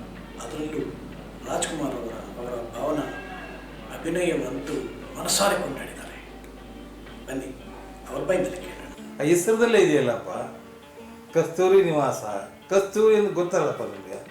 ಆ ಕಸ್ತೂರಿ ಎಷ್ಟು ಪರಿಮಳವಾಗಿರುತ್ತದೆ, ಎಷ್ಟು ಸುವಾಸನೆ ಬೀರುತ್ತದೆ ಮೇಲೆ ಗೊತ್ತಿದೆ. ಅಂಥ ಚಿತ್ರದಲ್ಲಿ ನಾಯಕನಾಗಿ ಅಭಿನಯ ಮಾಡಿ ಜನಮಾನವನ್ನು ಜನ ಮನಸ್ಸಿನ ಗೆದ್ದಂಥ ವ್ಯಕ್ತಿ ಡಾಕ್ಟರ್ ರಾಜ್ಕುಮಾರ್. ಇದಕ್ಕೆ ಪೂರಕವಾಗಿ ಅವತ್ತು ದೊರೆ ಭಗವಾನ್ ಅಂತ ನೀವು ಕೇಳಿರಬೇಕು ಹೆಸರು. ಇವತ್ತು ಭಗವಾನ್ ಇದ್ದಾರೆ, ಅವರು ಕೂಡ ವಯಸ್ಸಾಗಿದೆ, ಜೊತೆಗೆ ದೊರೆಯವರು ಇಲ್ಲ ಇವತ್ತು. ಅವರಿಬ್ಬರು ಸೇರಿ ಮಾಡಿದ ಚಿತ್ರ ಕಸ್ತೂರಿ ನಿವಾಸ. ಆ ಕಸ್ತೂರಿ ನಿವಾಸ ಅವತ್ತು ಕಪ್ಪು ಬಿಳುಪಲ್ಲಿ ಬಂದಿತ್ತು, ನಿಮಗೆಲ್ಲ ಗೊತ್ತಿರಬೇಕು, ನೀವು ನೋಡಿದ್ದೀರಿ. ಈಗೇನೋ ಸ್ವಲ್ಪ ಬಣ್ಣ ಗಿಣ್ಣ ಹಾಕಿ ಎಷ್ಟು ಮಾಡಿದ್ರು ಅಂತ ಹೇಳ್ತಾರೆ, ಆದರೆ ಬ್ಲ್ಯಾಕ್ ಆ್ಯಂಡ್ ವೈಟ್ ಕಪ್ಪು ಬಿಳುಪಲ್ಲಿ ಈಗಿನ ಜನ್ರೇಷನ್ ನೋಡಿದ್ರೆಲ್ಲ ಗೊತ್ತಿಲ್ಲ. ನಿಮ್ಗಳಲ್ಲಿ ಬೇರೆ ಹಿರಿಯವ್ರಿಗೆಲ್ಲರೂ ಗೊತ್ತು. ಕಸ್ತೂರಿ ನಿವಾಸ ಅಂದರೆ ಅಂದ್ಬಿಡ್ತಾರೆ ಒಂದೇ ಸರಿ. ಯಾಕೆ ಆ ರಾಜ್ಕುಮಾರ್ ಅವರ ಪಾತ್ರ ಆ ಮಟ್ಟದಲ್ಲಿತ್ತು, ಅಷ್ಟೇ ಎತ್ತಕ್ಕೆ ತಗೊಂಡೋಗಿತ್ತು ಅದನ್ನು. ಅವ್ರು ಹೇಳ್ತಾರೆ, ಅಣ್ಣ ಏನಣ್ಣ ನೀವು ಆಕ್ಟ್ ಮಾಡಿಬಿಟ್ಟಿದ್ದೀರಿ ಅಂತ ಯಾರು ಕೇಳಿದ್ರೆ ಅವ್ರು ಹೇಳ್ತಾರೆ, ನಾನು ಮಾಡಲಿಲ್ಲಪ್ಪ, ಮಾಡಿಸಿದ್ರು. ಅವ್ರು ಯಾವತ್ತೂ ಕೂಡ ನಾನು ಮಾಡಿದೆ ನಾನು ಅಂತ ಎಲ್ಲೂ ಹೇಳಲೇ ಇಲ್ಲ. ಅವರು ನೀವು ಮಾಡಿಸಿದಪ್ಪ, ನಿಮ್ಮ ರಾಜ್ಕುಮಾರಪ್ಪ ಡೈರೆಕ್ಟ್ ಹೇಳಿದ್ರು ನಾನು ಮಾಡಿದಪ್ಪ ಅಂತಿದ್ದೀರಿ. ನಾನು ಮಾಡಿದೆ ಅಂತ ಯಾವತ್ತೂ ಇದುವರೆಗೂ ಕೂಡ ಅವ್ರು ಇವಾಗ 200 ಚಿತ್ರಗಳು ಮಾಡಿದ್ರೂ ಕೂಡ ಒಂದು ದಿವಸನೂ ಕೂಡ ಒಂದು ಸಂದರ್ಭದಲ್ಲೂ ಕೂಡ ನಾನು ಮಾಡಿದೆ ಅಂತ ಹೇಳಲೇ ಇಲ್ಲಪ್ಪ ಅನುಭವ. ನೀವು ಮಾಡಿಸಿದ್ರಿ, ನಾನು ಮಾಡಿದೆ. ನೀವು ಕುಣಿರಿ ಅಂದರೆ ನಾನು ಕುಣಿದೆ ಅಂತ ಹೇಳ್ತಿದ್ರಿ. ನಾನು ಮಾಡಿದೆ ನಮ್ಮ ಮಟ್ಟದಂತ ಏನಿಲ್ಲ. ಅದಕ್ಕೆ ರೀ ಮನುಷ್ಯ ಛತ್ರಿ ಬೆಳಿಬೇಕಾದ್ರೆ ನಡೆದು ಬಂದ ದಾರಿ ಅದು. ಅವ್ರು ಯಾವತ್ತೂ ಕೂಡ ನಿರ್ಮಾಪಕ ಬಂದರೆ ರಾಜ್ಕುಮಾರ್ ಅವರು ಎಷ್ಟೇ ವಯಸ್ಸಾಗಿದ್ದರೂ ಕೂಡ ಇತ್ತೀಚೆಗೆ ಕೂಡ ಎಷ್ಟೋ ಸಲ ನೋಡಿದ್ದೀನಿ ನಾನು. ನಿರ್ಮಾಪಕ ಹೋದ್ರೆ ಎದ್ದಿತ್ಕೊಳ್ಳೋರು, ನಮಸ್ಕಾರ, ಯಾಕೆ ಅಪ್ಪ ನೀವು ಅನ್ನದಾತ್ರಪ್ಪ ನೀವು ನೋಡಿ, ಈಗ ನಾನು ಆಕ್ಟ್ ಮಾಡಿರ್ಬೋದು ನೋಡಿ, ಎಷ್ಟು ಜನಕ್ಕೆ ನೀವು ಊಟ ಕೊಡ್ತಾ ಇದ್ದೀರಿ. ನಿಜವಾದ ರೈತರು ನೀವೇ ಕಣಪ್ಪ, ನಮಗೆ ನಿಮ್ಮಿಂದ ನಾವು ಅಂತ ಹೇಳೋದು. ಈಗ ಎಷ್ಟು ಜನಕ್ಕಿದ್ರಿ ಅಮ್ಮ ಮಾತು ನೀವೆಲ್ಲ ನೋಡಿರ್ಬೇಕು. ಈಗಿನ ಕಲಾವಿದರು ಹಾಗೆ ಏನು ಅಂತೇಳಿ ಒಂದು ದಿವಸ ಅವರು ಇದನ್ನು ಕೇಳಲಿಲ್ಲ. ಆ ಕಾಲದಲ್ಲಿ ಈಗೆಲ್ಲ ಬರ್ತದಲ್ಲ ವ್ಯಾನ್ಗಳು, ಕಾರವಾನು, ಅವೇನು ಇರಲಿಲ್ಲ ಅವಾಗ. ರಾಜ್ಕುಮಾರ್ ಯಾವುದು ಬಯಸಲಿಲ್ಲ. ಎಲ್ಲರೂ ಶೂಟಿಂಗ್ ಹೋದಾಗ ಅವ್ರ ಸರಳತೆ ಏನಂತ ಹೇಳ್ತೀನಿ ನಿಮಗೆ.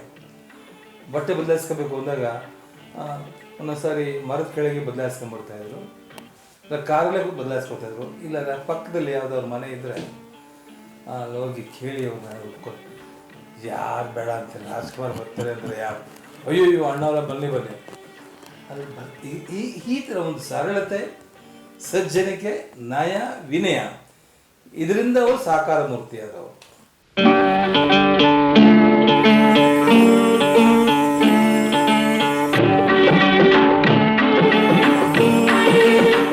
ಸೊ ನಮ್ಮ ಜೊತೆಗೆ ಈಗ ನಮ್ಮ ಎಡಿಟರ್ ಆದಂಥ ರಾಮ್ ಸರ್ ಅಂತಿದ್ದಾರೆ. ರಾಮ್ ಸರ್ ಅವರ ಅನುಭವಗಳನ್ನ ಹಂಚ್ಕೋಬೇಕು ಅಂತ ಕೇಳ್ಕೊತೀನಿ. ರಾಮ್ ಸರ್, ಒಂದಷ್ಟು ವಿಡಿಯೋಸ್ನ ಎಡಿಟ್ ಮಾಡಿದ್ರಿ, ಈ ನಮ್ಮ ವಿಶೇಷಗಾಗಿ ಮಾಡಿದ್ರಿ. ನಮ್ಮಿಂದ ಪ್ರೋಗ್ರಾಮ್ ಪೋಸ್ಟ್ಪೋನ್ ಆಗ್ತದೆ, ನಮ್ಮಿಂದ ಅಂತಲ್ಲ, ಗೌರ್ಮೆಂಟಿಂದ ಪ್ರೋಗ್ರಾಮ್ ಪೋಸ್ಟ್ಪೋನ್ ಆಗ್ತದೆ. ನಿಮ್ಮ ಅನಿಸಿಕೆನ ಈ ಡಿಸೈನ್ನ ನಾವು ಮಾಡ್ತಾ ಇದ್ವಿ 50 ಇಯರ್ ಸೆಲೆಬ್ರೇಷನ್ಗೆ, ಸೊ ನಿಮ್ಮ ಅನಿಸಿಕೆಗಳನ್ನ ಹಂಚ್ಕೊಡಿ ಸರ್. ಬಹುಶಃ ಕಸ್ತೂರಿ ನಿವಾಸ ಸಿನಿಮಾಗೆ ಕೆಲಸ ಮಾಡಿದಂಥ ಪುಣ್ಯಾತ್ಮರು ಯಾರು ಇದ್ದಾರೆ. ಅದರ 50 ವರ್ಷದ ಸೆಲೆಬ್ರೇಷನ್ ನಾವು ಮಾಡಬೇಕು, ಸೆಲೆಬ್ರೇಷನ್ ಮಾಡಬೇಕು ಅಂದಾಗ ಇಷ್ಟು ಜನ ಎಲ್ಲೆಲ್ಲೋ ಇದ್ದವರು ಒಂದು ಟೀಮ್ ಆಗಿ ಸೇರ್ಕೊತೀವಿ ಅಂದರೆ ಅದು ನಮ್ಮ ಅಪ್ಪ ಅಮ್ಮದೇನು ಮಾಡಿರೋ ಪುಣ್ಯದ ಕೆಲಸ. ಅದಕ್ಕಿಂತ ದೊಡ್ಡ ವಿಷಯ ಏನೇನಿಲ್ಲ. ಆ ಡಿಸೈನ್ ಆಗಲಿ ಮತ್ತು ಅದ್ರ ಕಾನ್ಸೆಪ್ಟ್ ಆಗಲಿ ಬಂದಾಗ ಆ ಸಿನಿಮಾಗೆ ಯಾವುದೇ ಕಾರಣಕ್ಕೂ ಆ ಹೆಸರಿಗೆ ಒಂದು ವೇಟೇಜ್ ಕೊಡುವಂಥ ರೀತಿಯಲ್ಲೇ ನಾವು ಡಿಸೈನ್ ಮಾಡಬೇಕು ಅನ್ನೋದು ನನ್ನ ತಲೆಯ ಕಾನ್ಸೆಪ್ಟ್ ಬಂದಿರೋದು. ಸಿನಿಮಾ 50 ವರ್ಷ ಸೆಲೆಬ್ರೇಷನ್ ಅನ್ನೋದಕ್ಕಿಂತ ಆ ಹೆಸರು ಮೇಲೆ 50 ವರ್ಷ ನಿಂತಿರುತ್ತೆ. ಸೊ ಅದು ತುಂಬ ಮುಖ್ಯವಾಗಿರುತ್ತೆ.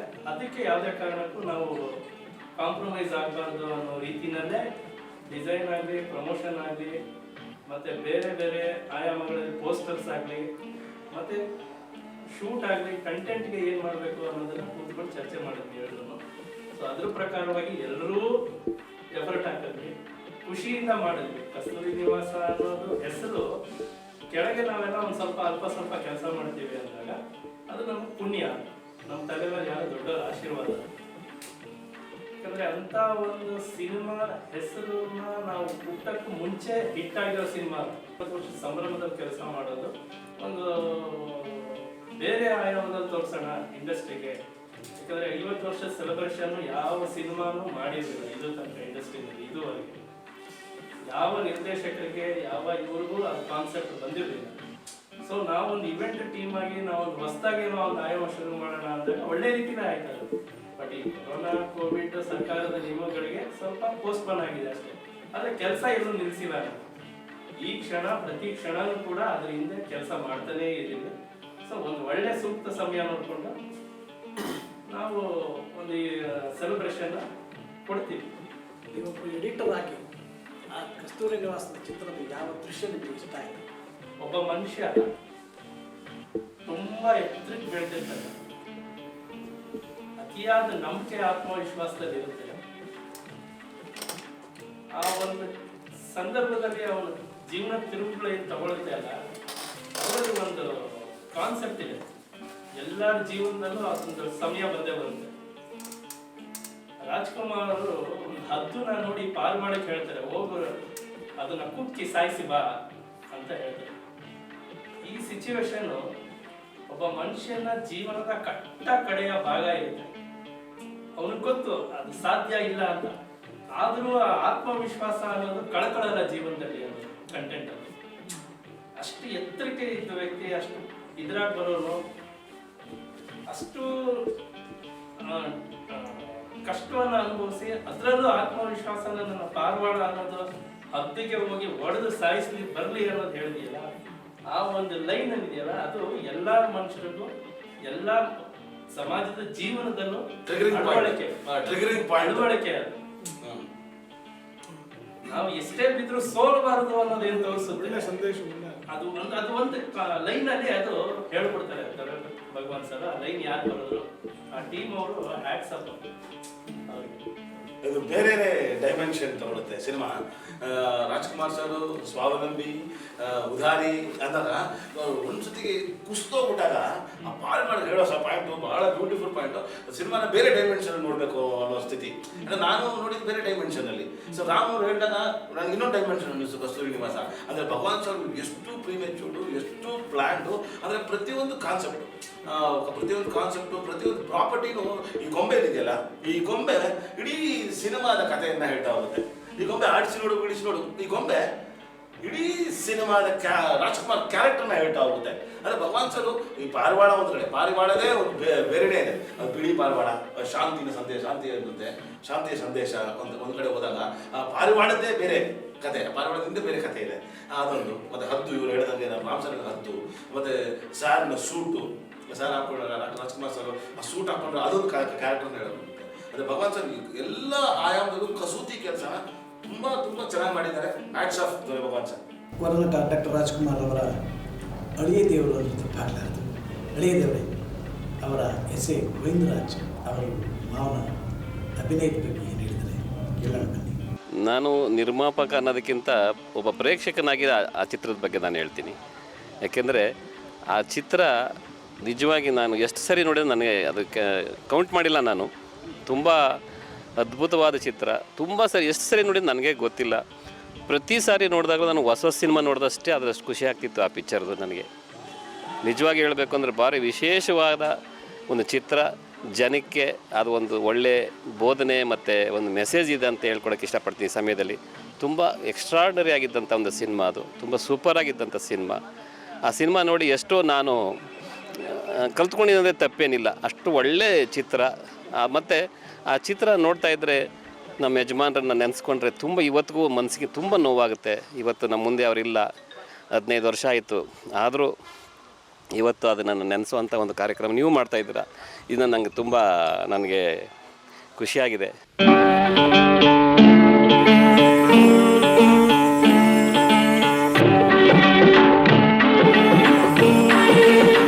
ನೋಡಿ, ಆ ಹಾಡಲ್ಲಿ ಒಂದು ಹಾಡಲ್ಲಿ ಎಷ್ಟೊಂದು ವಿಷಯಗಳನ್ನು ಅವರು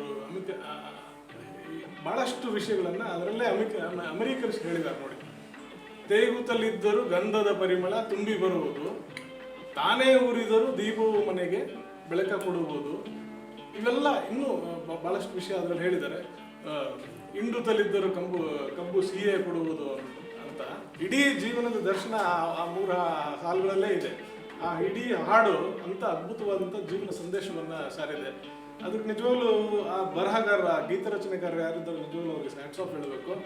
ಹಾಗೆ ಸಂಭಾಷಣೆ ಅಂತೂ ಬಿಡಿ, ಅದು ಅದ್ಭುತವಾದ ಸಂಭಾಷಣೆ ಮೊದಲಿಂದ ಕೊನೆಯವರೆಗೂ. ಆ ಒಂದೊಂದು ಮಾತು ಒಂದೊಂದು ಸಂದೇಶವನ್ನು ಕೊಟ್ಟುವಂಥ ಇದು.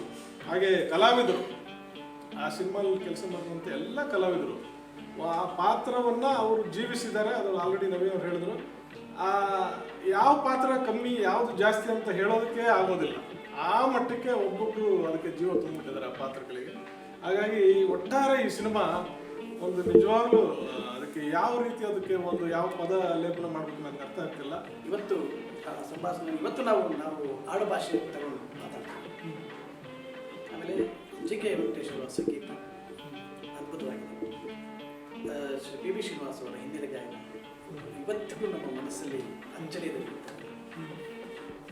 ಹೀಗಿರುವಾಗ ನಮ್ಮ ನಿರ್ದೇಶನ, ಬೆಲೆ ಭಗವಾನ್ ಅವರ ನಿರ್ದೇಶನ 20, 25, 30, 35 ತನಕ ರಾಜ್ಕುಮಾರ್ ಅವರ ಚಿತ್ರ ಮಾಡಿದರು, ನಿರ್ದೇಶನ ಮಾಡಿದರು. ಇವತ್ತಿನ ನಿರ್ದೇಶಕರು 1-2 ಪಿಕ್ಚರ್ ಮಾಡಿದ್ರೆ ಅವರು ಹಿಡಿಯೋಕ್ಕಾಗಲ್ಲ. ಅಂಥದ್ರಲ್ಲಿ ಭಾಳ ಸರಳ ಸಜ್ಜನ ಅಂತ ಹೆಸರು ಪಡೆದಂಥ ದೊರೆ ಭಗವಾನ್ ಅವರ ಈ ಕಾರ್ಯವೈಖರಿ ಹ್ಯಾಟ್ಸ್. ಆಮೇಲೆ ಅಣ್ಣವರು ಮೊದಲೇ ಅವರು ದೈವಾಂಶ ಸಂಭವಿತ ಅಂತ ಹೇಳಿದಲ್ಲಿ ಎರಡು ಮಾತಿಲ್ಲ.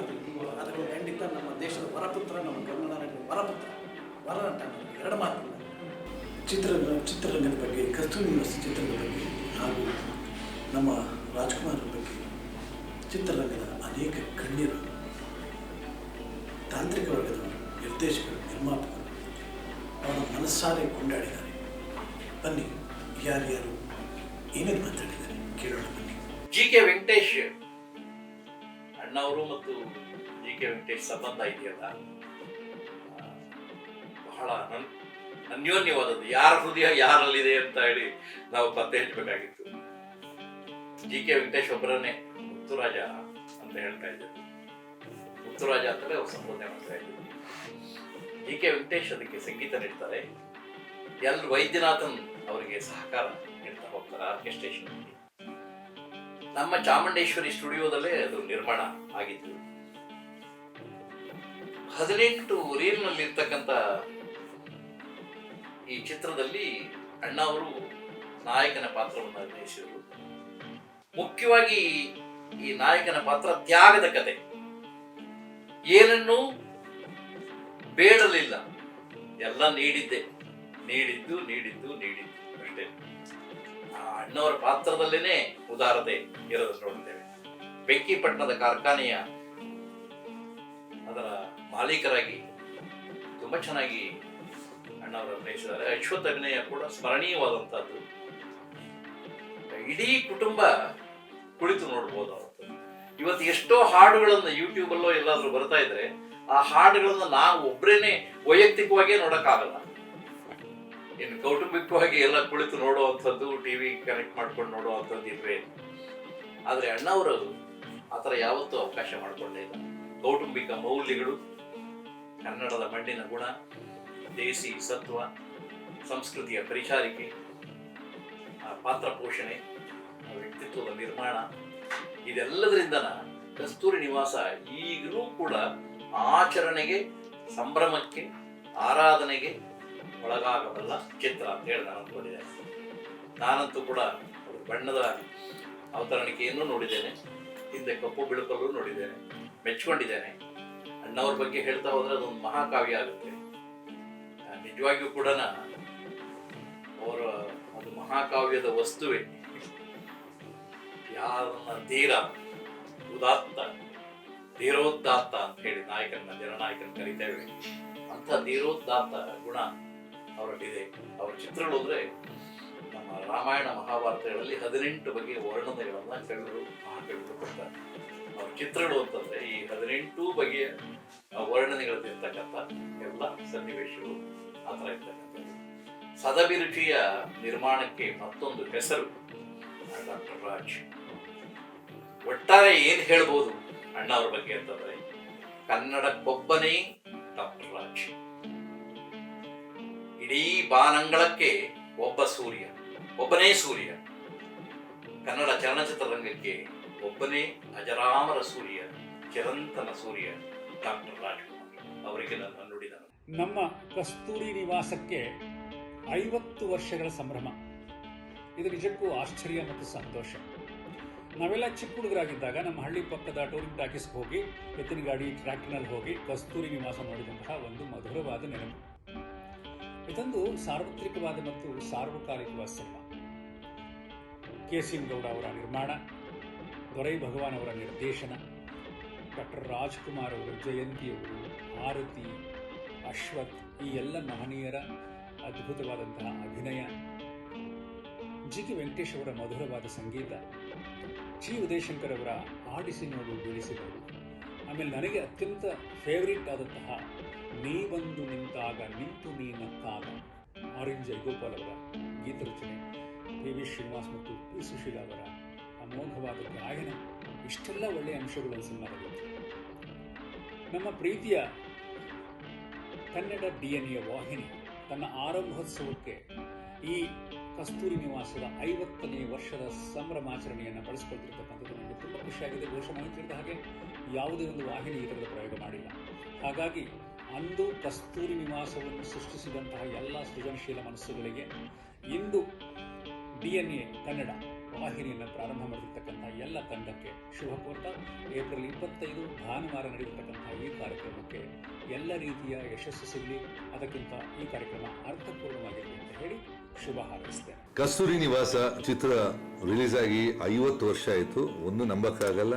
ಇನ್ನೊಂದು 50 ವರ್ಷ ಆದರೂ ಜನ ಇವತ್ತು ಅದನ್ನು ನೆನಪಿಟ್ಕೊಂಡಿದ್ದಾರೆ ಅಂದರೆ ದಟ್ಸ್ ಅ ಹ್ಯೂಜ್ ಸಕ್ಸಸ್. ಆ ಟೈಮಲ್ಲಿ one of the biggest mega hits ಈ ಚಿತ್ರ. ಆಮೇಲೆ ಆ ಟೈಮಲ್ಲಿ ನಾನು ಹೇಳ್ಬೇಕಂದ್ರೆ ಇವನ್ ಸಾಂಗ್ಸು ಇವತ್ತಿಗೂ ನಾವು ಮುನುಗ್ತಾ ಇರ್ತೀವಿ ಆ ಹಾಡುಗಳನ್ನು.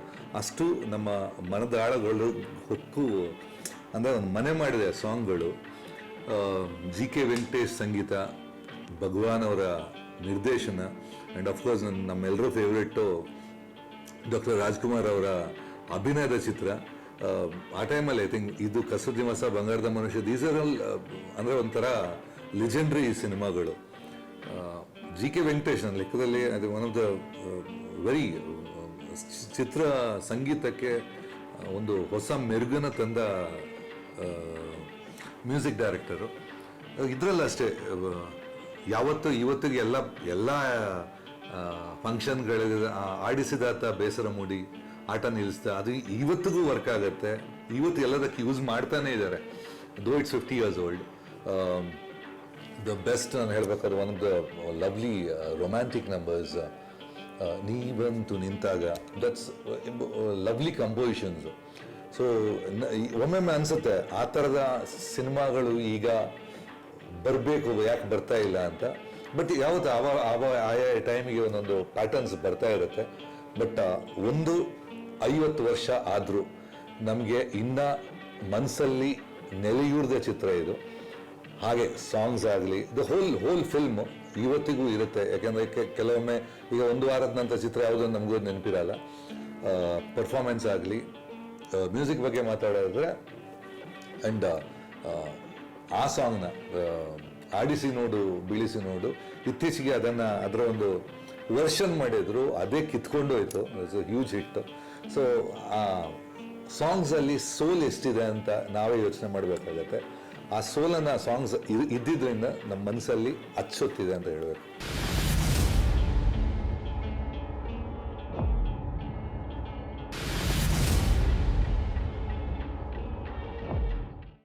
ಅಣ್ಣವ್ರ ಸಿನಿಮಾ ನೋಡಿದಾಗ ಇವ್ರ ಥರ ನಾವು ಯಾಕೆ ಆಗಬಾರ್ದು, ಇವ್ರ ಥರ ನಾವು ಯಾಕೆ ನಟನೆ ಕಲಿಬಾರ್ದು. ಆಲ್ಮೋಸ್ಟ್ ಎಲ್ಲರ ಬಗ್ಗೆ, ಅಣ್ಣವ್ರ ಬಗ್ಗೆ ಹಿರಿಯರು ನಮ್ಮಿಂತ ದೊಡ್ಡವರು ಎಲ್ಲರೂ ಹೇಳಿದ್ದಾರೆ. ಅನುಭವದ ಮೇಲೆ ನಾವ್ಯಾಕೆ ಇದ್ರನ್ನ ನಾವು ಪ್ರಯತ್ನ ಮಾಡಬಾರ್ದು. ಅವ್ರ ನಟನೆ ಆಗಿರ್ಬೋದು, ಅವರ ವ್ಯಕ್ತಿತ್ವಗಳಾಗಿರ್ಬೋದು, ವ್ಯಕ್ತಿಯ ಒಂದು ಹೇಳ್ತಾರಲ್ಲ, ಅವ್ರ ವ್ಯಕ್ತಿತ್ವ ಆಗಲಿ, ಅವ್ರು ಮಾಡ್ತಾರೋ ಚಿತ್ರದ ಹಿಂದೆ, ಚಿತ್ರದ ಮುಂದೆ, ಆಲ್ರೆಡಿ ಅವ್ರು ಹೇಳಿದ್ದಾರೆ. ಚಿತ್ರದ ಹಿಂದೆ ಅವ್ರು ನಮ್ಮಂಥ ಮನುಷ್ಯರೇ. ಆದರೂ ದೇವರು ಅಂತ ನಾವು ಪೂಜಿಸ್ತೀವಿ, ದೇವರು ಅಂತ ನಾವು ಪೂಜಿಸ್ತೀವಿ. ಆಲ್ಮೋಸ್ಟ್ ಅವರು ನಿಮ್ಮನ್ನ ದೇವರು ಅಂತಾರೆ, ನಾವು ಅವ್ರನ್ನ ದೇವರು. ಖಂಡಿತವಾಗ್ಲು ಅವ್ರಿಗೆ ದೇವ್ರ ಥರ ಇದ್ದಾರೆ. ನಮ್ಗೆ ಅಭಿಮಾನಿ ದೇವರುಗಳು ಅಂದರೆ ಆಗಿನ ಕಾಲದಲ್ಲಿ, ಈಗಿನ ಸಿನಿಮಾದ ಬಗ್ಗೆ ನಾನು ಈ ಸಿನಿಮಾ ಬಗ್ಗೆ ಮಾತಾಡಿದ್ರೆ ಅವ್ರಿಗೆ ಹಿಂದಿನ ಈಗಿನವ್ರಿಗೆ ಬೇಜಾರಾಗುತ್ತೆ ಹಿಂದಿನ ಬಗ್ಗೆ. ಆವಾಗ ರಿಹರ್ಸಲ್ಸ್ ಇತ್ತು, ರಿಹರ್ಸಲ್ ಮಾಡ್ತಿದ್ರು. ಅಂದರೆ ಒಂದು ಡಬ್ಬಿಂಗ್ ಆಗ್ಬೋದಾಗಲಿ, ಒಂದು ಫೈಟಿಂಗ್ ಆಗಲಿ, ಏನೇ ಆಗಲಿ ಪ್ರಾಕ್ಟಿಕಲ್ ಆಗಿ ಮಾಡ್ತಿದ್ರು. ಈಗ ಇಲ್ಲೂ ಮಾಡ್ತೀರಿ ಪ್ರಾಕ್ಟಿಕಲ್, ಇಲ್ಲ ಅಂದಲ್ಲ. ಬಟ್ ಆಗ ಪಿಕ್ಚರೈಸೇಷನ್ನೇ ಬರ್ತಾ ಇದ್ದದ್ದು ಒಂದು ಫುಲ್ಲು ಏನಂತಾರೆ ಅದನ್ನು 35 mm ಬರ್ತಿತ್ತು. ಈಗ ಮಾಸ್ಟರ್ ಅಂತ ಹೇಳ್ಬಿಟ್ಟು ಹೇಳ್ತಾರೆ. ಆಗ ಹಂಗೆ ಮಾಡಬೇಕು ಅಂದ್ರೆ ಎಷ್ಟೊಂದು ಅನುಭವ ಆಗಿರಬೇಕು, ಯಾವ ರೀತಿ ಮಾಡಬೇಕು ಅನ್ನೋದನ್ನ ಆವಾಗೇ ತೋರಿಸ್ಕೊಟ್ಟವು. ಆಗಿನ ಟೆಕ್ನಾಲಜಿಗೆ ಹೋಲಿಸಿದ್ರೆ ಈಗಿನ ಟೆಕ್ನಾಲಜಿ ನಮ್ಗೊಂದು ಸ್ವಲ್ಪ ಬೇಸರಗೊಳ್ಳುತ್ತೆ, ಇಂಪ್ರೂವ್ಮೆಂಟ್ ಆಗ್ತಾ ಇದೆ. ಬಟ್ ಆದರೆ ಅಣ್ಣವ್ರ ಸಿನಿಮಾ ನೋಡಿದ್ರೆ ಮಾತ್ರ ಎರಡು ಕಣ್ಣು ಸಾಲದು. ಅವರ ನಟನೆಗಳಾಗಿರ್ಬೋದು, ಅವ್ರ ಹಾಡಾಗಿರ್ಬೋದು. ಅಣ್ಣವ್ರು ಹೇಳ್ದಂಗೆ ಅದೇ ನಮ್ಮ ಪಾವುರ ಬೊಂಬೆ ಹೇಳುತ್ತೈತೆ ಹಾಡು, ಅದ್ರ ಬಗ್ಗೆ ಆಗಿರ್ಬೋದು, ಎಲ್ಲ ಇದೆ. ಕಲಾವಿದರು ತುಂಬಾ ಕಷ್ಟನೂ ಪಟ್ಟಿದ್ದಾರೆ, ನಾವು ಪಡ್ತಾ ಇದ್ದೀವಿ. ಅವ್ರ ಥರ ನಾವು ಮಾದರಿಯಾಗಿ ಏನೋ ಬೆಳೆಸ್ಕೋಬೇಕು, ಅವ್ರ ವ್ಯಕ್ತಿತ್ವಗಳು ನಾವು ಮಾಡ್ಕೋಬೇಕು. ಅಣ್ಣವರು ಬಾಕ್ಸ್ ಆಫೀಸ್ ಆಗಿತ್ತು ಆವಾಗ ಸಿನಿಮಾ, ಹೆವಿ ಬಾಕ್ಸ್ ಆಫೀಸ್. ಪ್ರತಿಯೊಂದು ಮನೆಯಲ್ಲೂ ಅಣ್ಣವ್ರ ಫೋಟೋ, ಪ್ರತಿಯೊಂದು ಆ್ಯಡಲ್ಲೂ ಅಣ್ಣವ್ರ ಫೋಟೋ, ಪ್ರತಿಯೊಂದು ಗಾಡೀಲಾಗ್ಬೋದು, ಬಸ್ಸಲ್ಲಾಗಿರ್ಬೋದು, ಸೈಕಲಲ್ಲಾಗಿರ್ಬೋದು ಅಣ್ಣವ್ರ ಫೋಟೋ ಹಿಡ್ಕೊಂಡು ಓಡಾಡ್ತಾ ಇರ್ತಾರೆ. ಅಣ್ಣವ್ರ ಬಗ್ಗೆ ಮಾತಾಡೋಕ್ಕೆ ಎರಡು ಮಾತೇ ಸಾಕಾಗುತ್ತೆ. ಅಣ್ಣವ್ರು ಎಲ್ಲರಿಗೂ ಮನಸ್ಸಲ್ಲಿದ್ದಾರೆ. ಚಿತ್ರರಂಗದ ಬಗ್ಗೆ, ಕಸ್ತೂರಿ ನಿವಾಸ ಚಿತ್ರದ ಬಗ್ಗೆ ಹಾಗೂ ನಮ್ಮ ರಾಜ್ಕುಮಾರ್ ಬಗ್ಗೆ ಚಿತ್ರರಂಗದ ಅನೇಕ ಗಣ್ಯರು, ತಾಂತ್ರಿಕ ವರ್ಗದವರು, ನಿರ್ದೇಶಕರು, ನಿರ್ಮಾಪಕರು ಅವರ ಮನಸ್ಸಾರೆ ಕೊಂಡಾಡಿದ್ದಾರೆ. ಬನ್ನಿ, ಯಾರ್ಯಾರು ಏನೇನು ಮಾತಾಡಿದ್ದಾರೆ ಕೇಳೋಣ ಬನ್ನಿ. ಕಸ್ತೂರಿ ನಿವಾಸ ಕನ್ನಡ ಚಲನಚಿತ್ರಕ್ಕೆ 50 ವರ್ಷಗಳು ತುಂಬಿವೆ. ಈ ಮಧ್ಯಮ ವಯಸ್ಸಿನಲ್ಲೂ ಕೂಡ ಯುವ ಜನತೆಯನ್ನು ಆಕರ್ಷಿಸುವಂಥ ಯುವ ಜನಾಂಗದ ಸಿನಿಮಾ ಆಗಿ, ಎವರ್ಗ್ರೀನ್ ಸಿನಿಮಾ ಆಗಿ ಈಗಲೂ ಕೂಡ ನಾವು ಅದನ್ನು ನೆನಪು ಮಾಡ್ಕೊಳ್ತೀವಿ. ಕನ್ನಡ ಕಸ್ತೂರಿಯ ಘಮವನ್ನು ಪ್ರಪಂಚದಾದ್ಯಂತ ಸಾರಿದಂಥ ಅಮೋಘವಾದ ಚಿತ್ರ ಅದು. ದೊರೆ ಭಗವಾನ್ ಅವರ ನಿರ್ದೇಶನ, ನಟ ಸಾರ್ವಭೌಮ ಅವರ ನಟನೆ, ಅಭಿನಯ ಶಾರದೆ, ಜಯಂತಿಯವರ ಅಭಿನಯ, ಆರತಿಯವರ ಪುಟ್ಟ ಪಾತ್ರವಾದರೂ ಕೂಡ ಅಚ್ಚುಕಟ್ಟಾಗಿ ನಿಭಾಯಿಸಿದಂಥ ರೀತಿ, ಅಶ್ವಥ್ ಅವರ ಅಭಿನಯ, ಒಂದೊಂದನ್ನು ಹೇಳ್ತಾ ಹೋದರೆ ಒಬ್ಬ ಕಲಾವಿದೆಯಾಗಿ ನಾನೂ ಆ ಸಿನಿಮಾದ ಭಾಗ ಆಗಿದ್ದಿದ್ರೆ ಎಷ್ಟು ಚೆನ್ನಾಗಿರ್ತಿತ್ತು ಅಂತ ಅನಿಸುತ್ತೆ. ಹಾಗೆ ಸಂಗೀತ, ಚಿತ್ರಕಥೆ, ಆಮೇಲೆ ಕಲಾ ನಿರ್ದೇಶನ, ಕ್ಯಾಮರಾ ವರ್ಕ್ ಎಲ್ಲದಕ್ಕೂ ಕೂಡ ಒಂದು ಮಾದರಿ ಚಿತ್ರ ಅಂತ ಹೇಳಬಹುದು. ಕಸ್ತೂರಿ ನಿವಾಸವನ್ನು ನಮಗೆ ಕೊಟ್ಟಂತಹ ಕನ್ನಡ ಚಲನಚಿತ್ರ ರಂಗಕ್ಕೆ ನಾವೆಲ್ಲರೂ ಕೂಡ ಖಂಡಿತ ಋಣಿಯಾಗಿರಬೇಕು.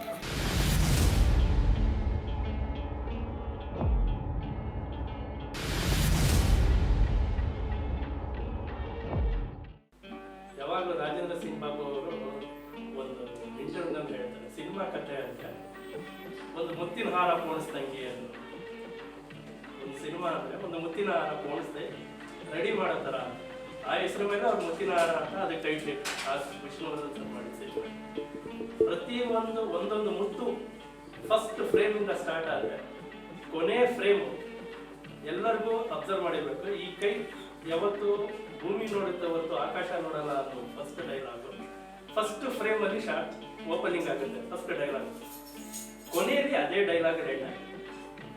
ಅದು ಅವ್ರು ಮಾಡಿದಂಥ ಚಿತ್ರದ ಪೂರ್ವ ತಯಾರಿಗೆ ಕನ್ನಡಿ ಅವ್ರು ಎಷ್ಟು ಒಂದು ಟೇಬಲ್ ಮೇಲೆ, ಒಂದು ಸ್ಕ್ರೀನ್ ಪೇಪರ್ ಮೇಲೆ, ಒಂದು ಶಾರ್ಟ್ ಮೇಲೆ ಪೂರ್ತಿ ಸಿನಿಮಾನ ಜಡ್ಜ್ಮೆಂಟ್ ತಗೊಂಡು ವಿತ್ ಎಡಿಟಿಂಗ್ ವರ್ಷನ್ ಅವ್ರು ಜಡ್ಜ್ಮೆಂಟ್ ತಗೊಂಡಿದ್ರು.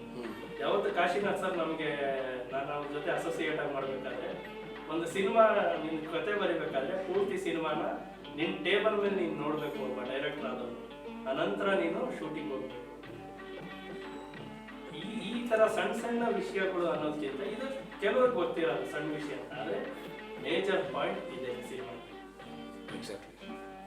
ಅವರಂತ ರಿಜನ್ ಎಷ್ಟು ಸಾವಿರ ಜನಕ್ಕೆ ನನ್ನಂಥ ಸ್ಟೂಡೆಂಟ್ಸ್ಗಳನ್ನ ದೊರೆ ಸರ್ ಪಾಠ ಮಾಡಿದ್ದಾರೆ, ಎಷ್ಟು ಜನಕ್ಕೆ ಅವರು ಗುರುಗಳಾಗಿದ್ದಾರೆ ಅಲ್ವಾ. ರಾಜ್ಕುಮಾರ್ ಅವರು ಸಾಕ್ಷಾತ್ ದೇವರು ಅಂತ ಕೂಡ ಪೂಜಿಸಂತ ನಾಡು ನಮ್ಮದು. ಕಸ್ತೂರಿ ನಿವಾಸ ಪೂರ್ತಿ ಕತೆ ಏನಿದೆ ಅದು ಕಸ್ತೂರಿ ಕರ್ನಾಟಕದ ಕತೆ. ಈಗಿನ ಜನರೇಷನ್ಗೆ, ಈಗಿನ ಟ್ರೆಂಡ್ಗೆ ನಾ ಹೇಳ್ತೀನಿ, ಯಾಕಂದ್ರೆ ಕರ್ನಾಟಕ ಬೇರೆ ಅಲ್ಲ, ಕಸ್ತೂರಿ ನಿವಾಸ ಬೇರೆ ಅಲ್ಲ. ಇವತ್ತು ಕರ್ನಾಟಕದಲ್ಲಿ ಕಸ್ತೂರಿ ನಿವಾಸದ ಪರಿಸ್ಥಿತಿನೇ ಇದೆ. ಯಾರು ಏನೇ ಕೇಳಿದ್ರು ಕೊಟ್ಟು ಕರ್ನಾಟಕ ಕೂಡ ಕಸ್ತೂರಿ ನಿವಾಸ ಬೇರೆ ಅಲ್ಲ, ಕರ್ನಾಟಕನೇ ಕಸ್ತೂರಿ ನಿವಾಸ. ಒಳ್ಳೆ ಮಾತು. ಎಲ್ಲಿಂದನಾದ್ರೂ ಬಂದಿರಲಿ ಕತೆ.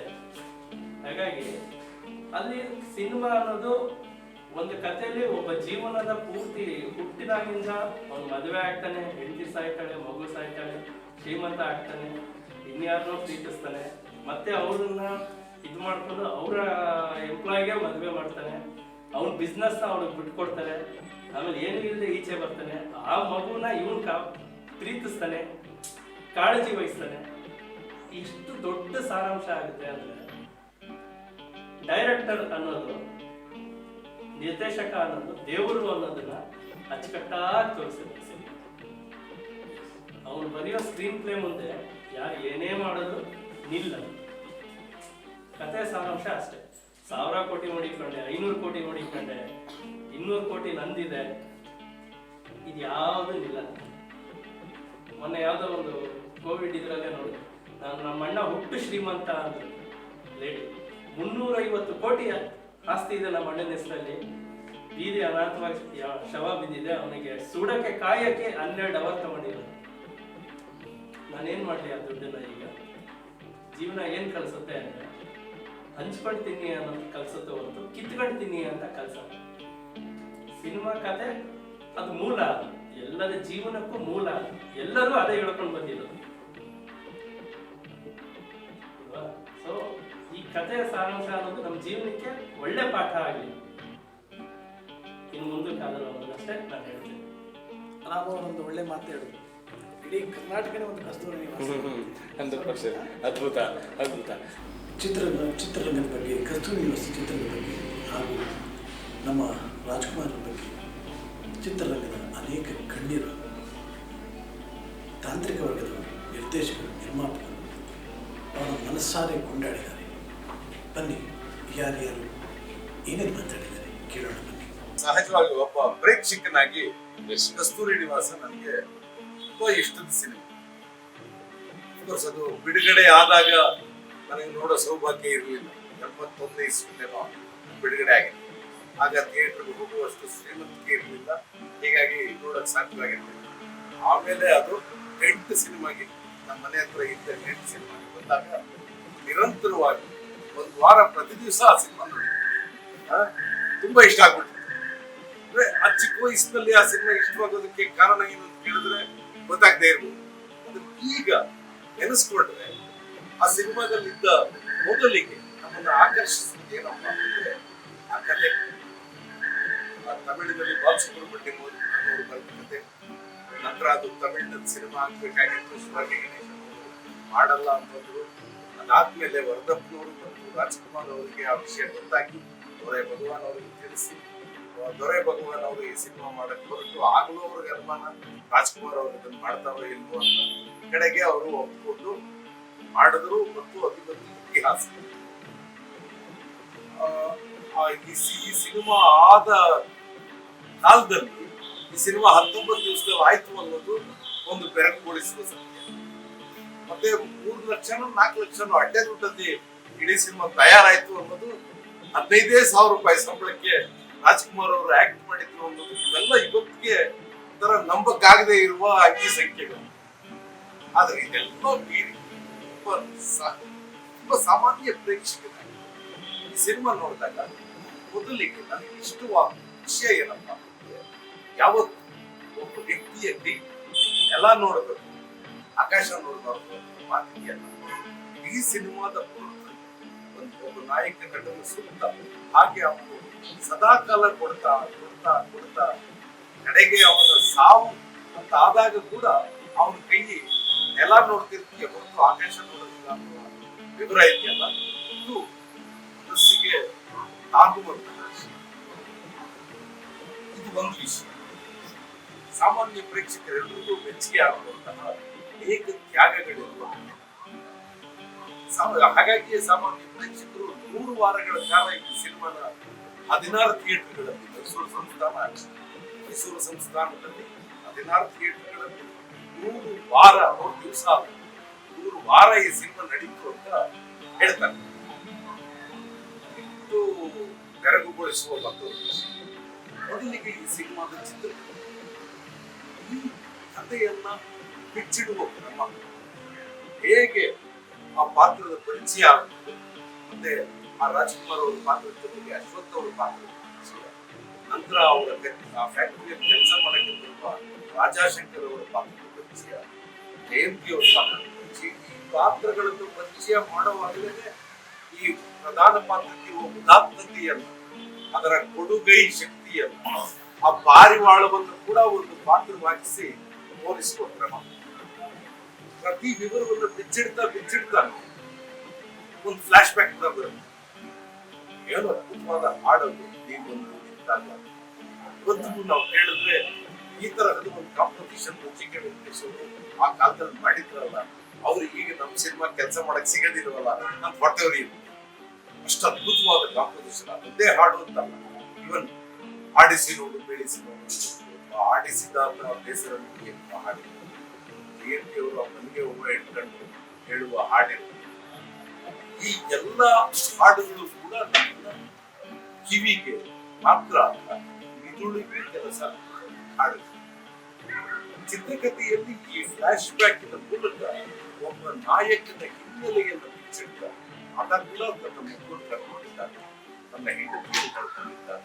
ಆತ ವಿಧುರ ಅನ್ನುವ ವಿವರವನ್ನು ಬಿಚ್ಚಿಡ್ತ ಆತ ವಿಧುರ ಆಗಿರುವವನು ಧೈರ್ಯ ಮಾಡಿ ತನ್ನ ಕಾರ್ಯದರ್ಶಿಯಾದ PA ಆಗಿರುವ ನೀಲಾ ಅಂತೇನೋ ಆ ಪಾತ್ರದ ಹೆಸರು, ನಾನು ಬರ್ತಿರ್ಬೋದು, ರವಿವರ್ಮ ಇರ್ಬೇಕು ಈ ಪಾತ್ರದ ಹೆಸರು. ಈ ನೀಲಾ ಪಾತ್ರದ ಹತ್ರಕ್ಕೆ ಹೋಗಿ ನಾನು ಮದುವೆ ಆಗ್ಬೇಕು ಅಂತ ಹೇಳಕ್ ಹೋಗ್ತಾರೆ. ಆದ್ರೆ ಅವಳು ನಾನು ರಾಜಶೇಖರ್ನ ಮದುವೆ ಆಗ್ಬೇಕು ಸಿದ್ಧವಾಗಿ ಈ ಮಾತನ್ನ ಹೇಳುವ ಮೂಲಕ ಮತ್ತೆ ಅವನು ತ್ಯಾಗಕ್ಕೆ ಸಿದ್ಧವಾಗ್ತಾನೆ. ಆಯ್ತು ಮದುವೆ ಆಗ್ಬೇಕು. ಆದ್ಮೇಲೆ ಅವರಿಬ್ಬರಿಗೆ ಆಗಿರುವ ಮಗುವನ್ನ ತನ್ನದೇ ಮಗುವೆ ಆಗಿ ಬರುವ ಹಾಡು ಸಿನಿಮಾದ ಅಂತ್ಯದಲ್ಲಿ ನಾಯಕ ಇತ್ತು. ಅಲ್ಲಿಗೂ ಆ ನಾಯಕಿ ಬರುವುದು ನನ್ನ ಮಗುವಿಗೆ ಆರೋಗ್ಯ ಸರಿಯಿಲ್ಲ, ಪಾರವಾಳ ಬೇಕು, ಪಾರವಾಳದ ಊಟನೇ ಹಾಕ್ಬೇಕಂತೆ ಅಂತ ಹೇಳಿ ಅಷ್ಟೊತ್ತಿಗೆ ಇನ್ನೇನು ಆಗ್ಬೇಕು ಏನ್ ಮಾಡ್ತಾರೆ ಅನ್ನುವ ಕ್ಲೈಮ್ಯಾಕ್ಸ್. ಹೀಗಾಗಿ ಚಿತ್ರಕಥೆಯನ್ನ ಬಿಚ್ಚಿಟ್ಟಿರುವ ಕ್ರಮ.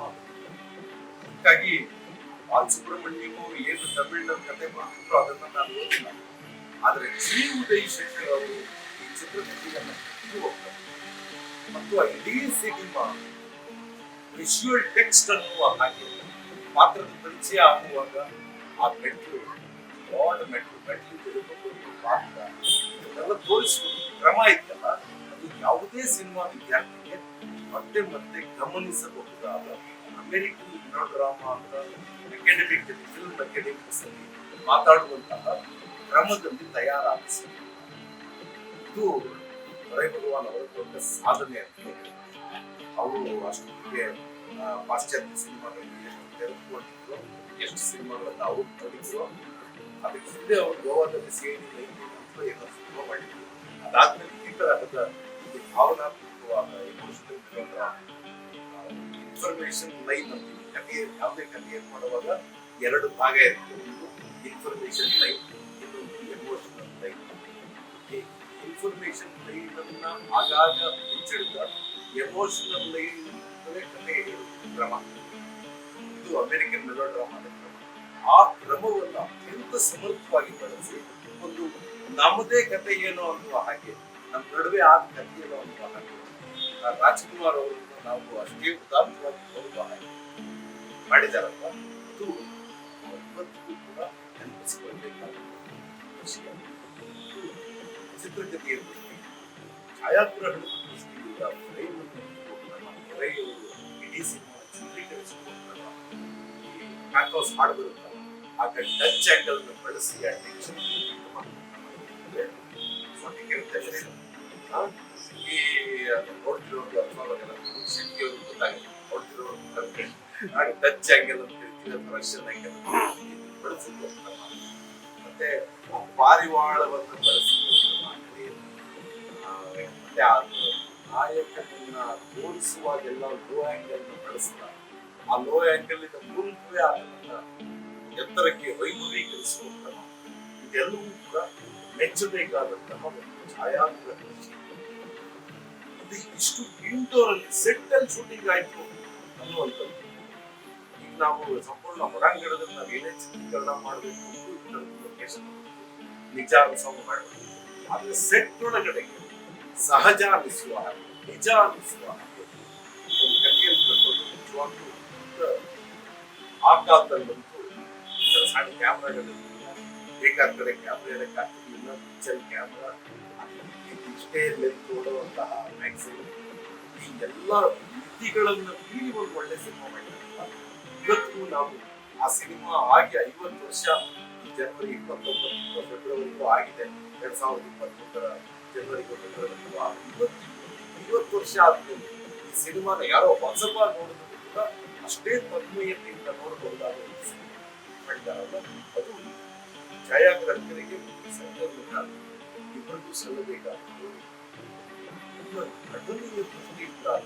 ನಾನು ಶಿವಾಜಿ ಗಣೇಶನ್ ಅವರು ಮಾಡಿರುವ ಸಿನಿಮಾ ನಾನು ನೋಡಿಲ್ಲ ತಮಿಳಿನಲ್ಲಿ, ಆದ್ರೆ ಕನ್ನಡದಲ್ಲಿ ನಾನು ಏನ್ ರಾಜ್ಕುಮಾರ್ ಅವರನ್ನು ನೋಡಿದ್ದೀನಿ, ಸದಾಕಾಲ ನೆನಪಿನಲ್ಲಿ ಇಟ್ಕೊಳ್ಬಹುದಾದಂತಹ ಒಂದು ರಾಜ್ಕುಮಾರ್ ಅವರು ಹೇಳೋದೇ ಒಂದು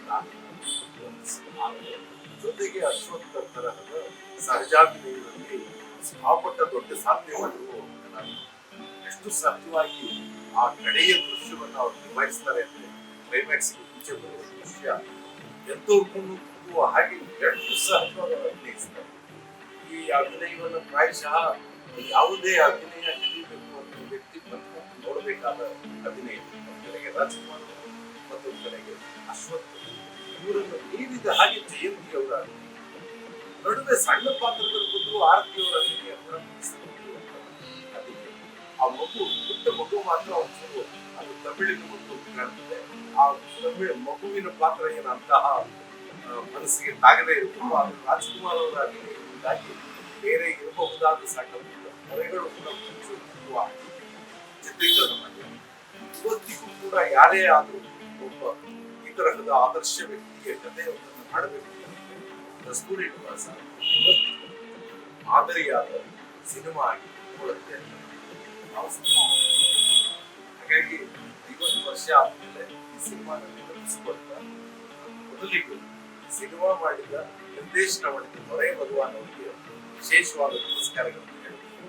ಅದ್ಭುತವಾದ ಕೆಲಸ ಮಾಡಿದ್ದಾರೆ. ನಮ್ಮಂತಹ ಅನೇಕರಿಗೆ ಕಾಲ ಮಾದರಿಯಾಗಬಹುದಾದ ಒಂದು ಸಿನಿಮಾ ತಯಾರಿಸಿದೆ.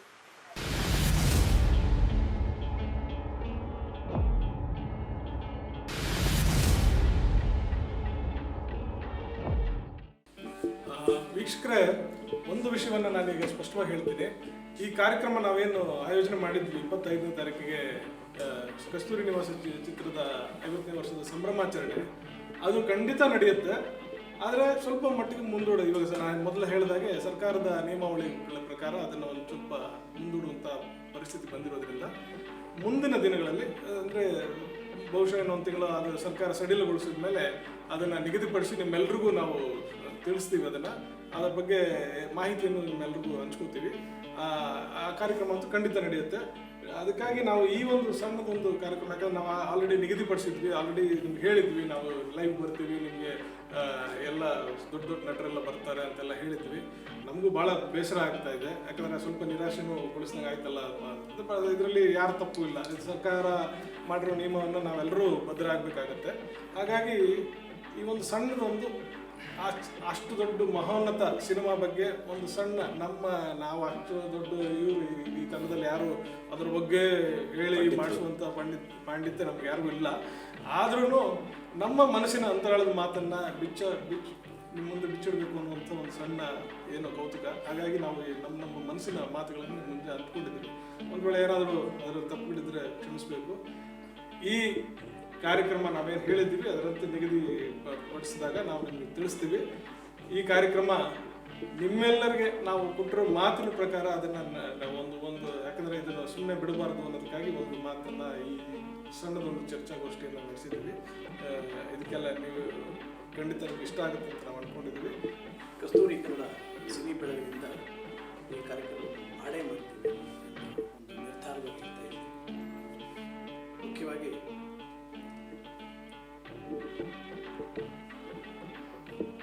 ನಾವು ರಾಘವೇಂದ್ರ ರಾಜ್ಕುಮಾರ್ ಅವ್ರನ್ನ ಭೇಟಿ ಮಾಡಕ್ಕೆ ಹೋದಾಗ ಅವರು ಮಾತಾಡಿದ್ರು.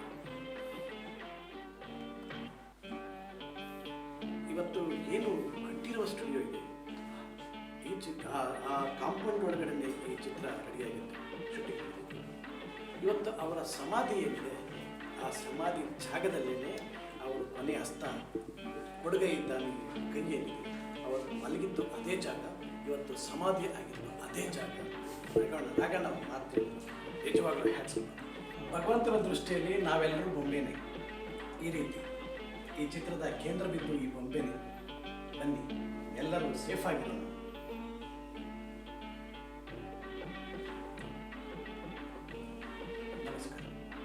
ಚಿತ್ರರಂಗದ ಬಗ್ಗೆ, ಕಸ್ತೂರಿ ನಿವಾಸ ಚಿತ್ರದ ಬಗ್ಗೆ ಹಾಗೂ ನಮ್ಮ ರಾಜ್ಕುಮಾರ್ ಬಗ್ಗೆ ಚಿತ್ರರಂಗದ ಅನೇಕ ಗಣ್ಯರು, ತಾಂತ್ರಿಕ ವರ್ಗದವರು, ನಿರ್ದೇಶಕರು, ನಿರ್ಮಾಪಕರು ಅವರ ಮನಸ್ಸಾರೆ ಕೊಂಡಾಡಿದ್ದಾರೆ. ಬನ್ನಿ, ಯಾರ್ಯಾರು ಏನೇನು ಮಾತಾಡಿದ್ದಾರೆ ಕೇಳೋಣ ಬನ್ನಿ. ಕಸ್ತೂರಿ ನಿವಾಸ ಬಿಡುಗಡೆಯಾಗಿ ಇವತ್ತಿಗೆ ಈ ತಿಂಗಳಲ್ಲಿ 50ನೇ ವರ್ಷ ಅಂತ ಕೇಳಿದಾಗ ರೋಮಾಂಚನ ಆಗುತ್ತೆ, ಖುಷಿ ಆಗುತ್ತೆ. ಯಾಕೆ ಅಂತ ಹೇಳಿದ್ರೆ ಅವೆಲ್ಲ ಇತಿಹಾಸಕ್ಕೆ ಸೇರಿದಂಥ ಚಿತ್ರಗಳು. ಆ ಒಂದು ಕಸ್ತೂರಿ ನಿವಾಸ ನೋಡಿ ಎಷ್ಟೋ ಉದ್ಯಮಿಗಳು ಬದಲಾಗಿದ್ದಾರೆ. ಅವರು ವ್ಯಾಪಾರವನ್ನು ಬದುಕೋದಕ್ಕೆ ಮಾಡಿಕೊಂಡ್ರು. ಯಾಕೆಂತ ಹೇಳಿದರೆ ಕಸ್ತೂರಿ ನಿವಾಸ ಅದು ಒಂದೊಬ್ಬ ದೊಡ್ಡ ಉದ್ಯಮಿ ಕೊನೆಗೆ ಏನಾಗ್ತಾನೆ ಅನ್ನೋದನ್ನು ಆ ಚಿತ್ರದ ಸಾರ. ಆದರೆ ಆ ಚಿತ್ರದ ಹಾಡುಗಳು, ಆ ಚಿತ್ರದ ನಿರ್ದೇಶಕರು, ಆ ಪಾತ್ರ ಕೇವಲ ರಾಜ್ಕುಮಾರ್ ಒಬ್ಬರಲ್ಲ, ಅದರಲ್ಲಿ 3 ಪಾತ್ರಗಳು, ವಿಭಿನ್ನವಾದಂಥ ಪಾತ್ರಗಳು. ಒಂದು KS ಅಶ್ವಥ್, ಇನ್ನೊಂದು ಜಯಂತಿ ಮೇಡಮ್. ಇವರ 3 ಪಾತ್ರಗಳನ್ನು ನಾವು ಯಾವತ್ತೂ ಮರೆಯೋದಕ್ಕೆ ಸಾಧ್ಯನೇ ಇಲ್ಲ. ಅದು ಸದಾ ಹಸಿರು ಅಂಥ ಒಂದು ಅದ್ಭುತವಾದಂಥ ಚಿತ್ರ ಇವತ್ತಿಗೂ ಕೂಡ ಕರ್ನಾಟಕದಲ್ಲಿ ಕಪ್ಪು ಬಿಳುಪಲ್ಲಿ ಬಿಡುಗಡೆ ಆಯಿತು. ಅದನ್ನು ಕಲರಲ್ಲಿ ಮಾಡಿದ್ರು, ಅದು 100 ದಿನ ಓಡ್ತು. ಇದು ಒಂದು ಇತಿಹಾಸ. ಏಕೆ ಅಂತ ಹೇಳಿದ್ರೆ ಅಂಥ ಒಂದು ಕಸ್ತೂರಿ ನಿವಾಸನ ಬೇರೆಯವರು ಕೂಡ ಮಾಡಿದ್ರು. ಆದರೆ ಈ ಮಟ್ಟಕ್ಕೆ ರಾಜ್ಕುಮಾರ್ ಅವರ ಅಭಿನಯದ ಮುಂದೆ ಅದು ಯಾವುದೂ ನಿಲ್ಲಿಲ್ಲ. ಅಂಥ ಒಂದು ಅದ್ಭುತವಾದಂಥ ಕಸ್ತೂರಿ ನಿವಾಸ ಇವತ್ತು ಈಗಿನ ಪೀಳಿಗೆಗೆ ಅದು ಮಾದರಿ. ಯಾಕೆಂತ ಹೇಳಿದ್ರೆ ಆ ಚಿತ್ರ ನೋಡಿ ಎಷ್ಟೋ ಜನ ಬದಲಾವಣೆ ಆದರು. ಆ ಬದಲಾವಣೆಯನ್ನು ನಾವು ನೋಡಿದ್ದೀವಿ. ಒಂದು ಜೀವನ ಚೈತ್ರ ಇರ್ಬೋದು, ಮತ್ತೊಂದು ಇವನ್ನೆಲ್ಲ ನೋಡಿದಾಗ ನೋಡಿ ಒಬ್ಬ ಇತಿಹಾಸ ಪುರುಷ ಡಾಕ್ಟರ್ ರಾಜ್ಕುಮಾರ್ ಅವರು. ನಾವ್ಯಾರೂ ಕೂಡ ಮಯೂರ, ಭಕ್ತ ಕನಕದಾಸ, ಮತ್ತು ಪುರಂದರದಾಸರು, ಆಮೇಲೆ ರಣಧೀರ್ ಕಂಠೀರವ, ಇವರು ಯಾರನ್ನೂ ಕೂಡ ನಾವು ನೋಡಿಲ್ಲ. ಇತಿಹಾಸ ಇವನ್ನ ನಾವು ಬುಕ್ಕಲ್ಲಿ ಓದಿದ್ದೀವಿ ಅಷ್ಟೇ. ರಾಜ್ಕುಮಾರ್ ಅವರು ಪಾತ್ರ ಮಾಡಿದ್ರಲ್ಲ, ಪಾತ್ರ ಮಾಡಿದ ಮೇಲೆ ಮಯೂರ ಹಿಂಗಿದ್ದ, ಕಂಠೀರವ ಹಿಂಗಿದ್ದ, ಭಕ್ತಕುಮಾರ ಹಿಂಗಿದ್ದ ಅಂತ ನೋಡ್ಕೊಂಡಿದ್ದು ರಾಜ್ಕುಮಾರಿಂದ. ಅಂಥ ಒಬ್ಬ ಮೇರು ನಟ ರಾಜ್ಕುಮಾರ್ ಹಬ್ಬದಂಥ ಆ ಕಸ್ತೂರಿ ನಿವಾಸ ಇವತ್ತಿಗೂ ಹಸಿರು, ಅದು ಕನ್ನಡಿಗರ ಉಸಿರು. ಕಸ್ತೂರಿ ನಿವಾಸ ಚಿತ್ರವನ್ನು ನಾನು ತುಂಬ ಸಾರಿ ನೋಡಿದ್ದೀನಿ. ತುಂಬ ಅದ್ಭುತವಾದ ಸಿನಿಮಾ ಅದು. ಅದು ನಮ್ಮ ಕನ್ನಡ ಚಿತ್ರರಂಗ ಮರೆಯೋಕ್ಕಾಗದೇ ಇರುವಂಥ ಚಿತ್ರ. ಅಣ್ಣವರ ಅಭಿನಯ ತುಂಬ ತುಂಬ ಅದ್ಭುತವಾದ ಚಿತ್ರ. ಈ ಚಿತ್ರ 50 ವರ್ಷಗಳ ಸಂಭ್ರಮವನ್ನು 50 ವರ್ಷಗಳಾಗಿದೆ. ಆ ಒಂದು ಸಂಭ್ರಮಕ್ಕೆ ಶುಭಾಶಯ. ಡಾಕ್ಟರ್ ರಾಜ್ಕುಮಾರ್ ಅವರು ಅಭಿನಯಿಸಿದಂಥ ಚಿತ್ರ ಕಸ್ತೂರಿ ನಿವಾಸ ಇದಕ್ಕೆ 50 ವರ್ಷಗಳ ಸಂಭ್ರಮಾಚರಣೆ ನಡೀತಾ ಇದೆ. ನಾನು ಕೂಡ ಭಗವಾನ್ ಸರ್ ಜೊತೆ ಒಂದು ಚಿತ್ರವನ್ನು ಮಾಡುವ ಅವಕಾಶ ಬಂತು. ಆ ಸಂದರ್ಭದಲ್ಲಿ ಅವರು ಮತ್ತು ಅಣ್ಣವ್ರ ಜೊತೆ ಇದ್ದಂಥ ಒಡನಾಟದ ಬಗ್ಗೆ ನನಗೆ ಅವಾಗವಾಗ ಹೇಳ್ತಾ ಇದ್ದರು. ಇಡೀ ಚಿತ್ರ ಆ ಸಿನಿಮಾ ನಡೆದಂಥ ಕಾಲಮಾನ 1971-72 ಬ್ಲ್ಯಾಕ್ ಆ್ಯಂಡ್ ವೈಟ್ ಚಿತ್ರ. ನನಗೆ ಹೇಳ್ತಾ ಇದ್ರು ಆ ಸಿನಿಮಾದಲ್ಲಿ ಅವರು ಆಗ ಪ್ರಯೋಗ ಮಾಡಿದಂಥ ಕತ್ತಲೆ ಮತ್ತು ಬೆಳಕಿನ ನಡುವೆ ಒಂದು ವಿಶೇಷವಾದಂಥ ಚಿತ್ರಣವನ್ನು ಕಟ್ಕೊಡುವಂಥ ಪ್ರಯತ್ನ ಮಾಡಿದ್ವಿ ಅಂತ ನನಗೆ ಹೇಳ್ತಾ ಇದ್ರು. ಇದಕ್ಕಿಂತ ಮೊದಲು ನಾನು ಸಿನಿಮಾ ರಂಗಕ್ಕೆ ಬರುವ ಮೊದಲು ಈ ಚಿತ್ರವನ್ನು ನೋಡಿದ್ದೆ. ಸಮಾಜಕ್ಕೆ ಒಂದು ಸಂದೇಶವನ್ನು ಕೊಡುವಂಥ ಜೊತೆಯಲ್ಲಿ ಈಗಿನ ಜನರೇಷನ್ಗೆ ಕೂಡ ಆ ಸಿನಿಮಾದಿಂದ ಬಹಳಷ್ಟು ಜನ ಸ್ಫೂರ್ತಿ ಪಡೆದಿದ್ದರಲ್ಲಿ ಒಂದು ಏನಂತಾರೆ ಸಂಭಾಷಣೆ ಇದೆ. ಕಸ್ತೂರಿ ನಿವಾಸದ ವಂಶ ಇದು, ಯಾವತ್ತೂ ಇದು ಈ ಕೈ ನೆಲವನ್ನು ನೋಡುತ್ತೆ ಹೊರತು ಆಕಾಶ ನೋಡಲ್ಲ. ಅಂದರೆ ಕೊಡುವುದಷ್ಟೇ ನಾವು ಮಾಡುವಂಥ ಧರ್ಮ ಇದು ಯಾವತ್ತೂ ಬೇಡಲ್ಲ ಅನ್ನುವಂಥದ್ದು. ಇದು ಎಲ್ಲ ಕಾಲಮಾನಕ್ಕೂ ಎಲ್ಲ ಕಾಲಘಟ್ಟಕ್ಕೂ ಸಲ್ಲುವಂಥ ಅರ್ಥಪೂರ್ಣವಾದಂಥ ಸಂಭಾಷಣೆ ಆ ಚಿತ್ರದಲ್ಲಿತ್ತು. ಅದರ ಜೊತೆಯಲ್ಲಿ ಡಾಕ್ಟರ್ ರಾಜ್ಕುಮಾರ್ ಅವರ ಅಭಿನಯ, ಅಣ್ಣವರ ಅಭಿನಯ ನೋಡ್ತಾ ಇದ್ದರೆ ನನಗೂ ಬಹುಶಃ ಕಸ್ತೂರಿ ನಿವಾಸ ನನ್ನ ಎವರ್ಗ್ರೀನ್ ಚಿತ್ರ, ನನಗೆ ಸದಾ ಕಾಣುವಂಥ ಚಿತ್ರ. ಆ ಸಿನಿಮಾ ನೋಡಿ ಕೂಡ ನಾನು ಇನ್ಸ್ಪೈರ್ ಆಗಿದ್ದೆ. ಇವಾಗ ನಾವೇನಾದರೂ ಸಮಾಜಕ್ಕೆ ಒಂದು ಸಣ್ಣ ಪುಟ್ಟ ಕೆಲಸಗಳನ್ನು ಮಾಡ್ತಾ ಇದ್ವಿ ಅಂದರೆ ಅದರಲ್ಲಿ ಕಸ್ತೂರಿ ನಿವಾಸದ ಏನಂತಾರೆ ಸ್ಫೂರ್ತಿಯಾಗಿರೋದು ನನಗೆ ಬಹಳಷ್ಟಿದೆ. ಹೀಗೆ ಒಂದು ಕಪ್ಪು ಬೆಳಕು ಚಿತ್ರದಲ್ಲಿ ಸಮಾಜಕ್ಕೆ ಕೊಡುವಂಥ ಸಂದೇಶ ಇದೆಯಲ್ಲ ಅದನ್ನು ಬಹಳ ಗಾಢವಾಗಿ ಕಟ್ಟಿಕೊಟ್ಟಿದ್ದಾರೆ ಭಗವಾನ್ ಸರ್. ಜೊತೆಯಲ್ಲಿ ಡಾಕ್ಟರ್ ರಾಜ್ಕುಮಾರ್ ಹಾಗೂ ಭಗವಾನ್ ಸರ್ ಅವರ ಹಲವಾರು ಚಿತ್ರಗಳಲ್ಲಿ ವಿಶೇಷವಾಗಿ ನಿಲ್ಲುತ್ತೆ ಕಸ್ತೂರಿ ನಿವಾಸ. ಆ ಚಿತ್ರದಲ್ಲಿರುವಂಥ ಹಾಡುಗಳಿರ್ಬೋದು, ಪ್ರತಿಯೊಂದು ಹಾಡನ್ನು ನಾವು ಇವತ್ತು ಕೂಡ ಆ ಹಾಡನ್ನು 100 ಸರಿ ಕೇಳಿದ್ರು ಮತ್ತೆ ಮತ್ತೆ ಕೇಳಬೇಕು ಅನಿಸುತ್ತೆ. ಯಾಕೆಂದರೆ ಅದರಲ್ಲಿ ಇರ್ತಕ್ಕಂಥ ಲಿರಿಕಲ್ ವ್ಯಾಲ್ಯೂ ಅಂದರೆ ಸಂಬಂಧಗಳ ಬಗ್ಗೆ ಇರಬಹುದು, ಸಮಾಜಕ್ಕೆ ನೀಡುವಂಥ ಗೌರವ, ಅಲ್ಲಿಯ ಒಂದು ಪಾರಿವಾಳವನ್ನು ಸಿಂಬಾಲಿಕ್ಕಾಗಿ ಬಳಸುವಂಥದ್ದು ಒಂದು ಅಂಶ ಇದೆ. ಯಾಕೆಂದರೆ ಪ್ರಾಣಿ ಪಕ್ಷಿಗಳ ನಡುವೆ ಮನುಷ್ಯ ಹೇಗೆ ಒಡನಾಟ ಬೆಳೆಸ್ಕೊಳ್ತಾನೆ ಅಂತಂದರೆ ಅವನ ಆತ್ಮಶುದ್ಧಿ ಇದ್ದಾಗ ಮಾತ್ರ ಅವು ನಮ್ಮಗಳನ್ನು ಹೆಚ್ಚು ಹಚ್ಕೊಳ್ತದೆ ಅನ್ನೋದನ್ನು ಬಹಳ ಸಾಂಕೇತಿಕವಾಗಿ ತೋರಿಸುವಂಥ ಪ್ರಯತ್ನ ಕಸ್ತೂರಿ ನಿವಾಸದಲ್ಲಾಗಿದೆ. ಹಾಗಾಗಿ ನನ್ನ ಅದೃಷ್ಟ ಏನಂದರೆ ದೊರೆ ಭಗವಾನ್ ಅವರನ್ನು ಭಗವಾನ್ ಸರ್ ಜೊತೆ ಕೆಲಸ ಮಾಡೋ ಅವಕಾಶ ಸಿಕ್ತು. ಆದರೆ ನನ್ನ ಆಸೆ ಇತ್ತು, ನಾನು ಚಿಕ್ಕ ವಯಸ್ಸಿನಿಂದಲೇ ನಮ್ಮ ತಂದೆಯ ಜೊತೆ ರಾಜ್ಕುಮಾರ್ ಅವ್ರನ್ನ ನೋಡಬೇಕು ಅನ್ನೋ ಹಂಬಲ ಇತ್ತು. ಅದು ಕೊನೆಗೂ ಸಾಧ್ಯವಾಗಿಲ್ಲ, ಅದೊಂದು ಈಗಲೂ ನೋವಿದೆ. ಎನಿಹಾವ್ ಅದರ 50ನೇ ವರ್ಷದ ಸಂಭ್ರಮಾಚರಣೆ ನಡೀತಾ ಇದೆ ಕಸ್ತೂರಿ ನಿವಾಸ. ಅತ್ಯಂತ ಯಶಸ್ವಿಯಾಗಲಿ ಅಂತ ನಾನು ಆಶಿಸ್ತೀನಿ.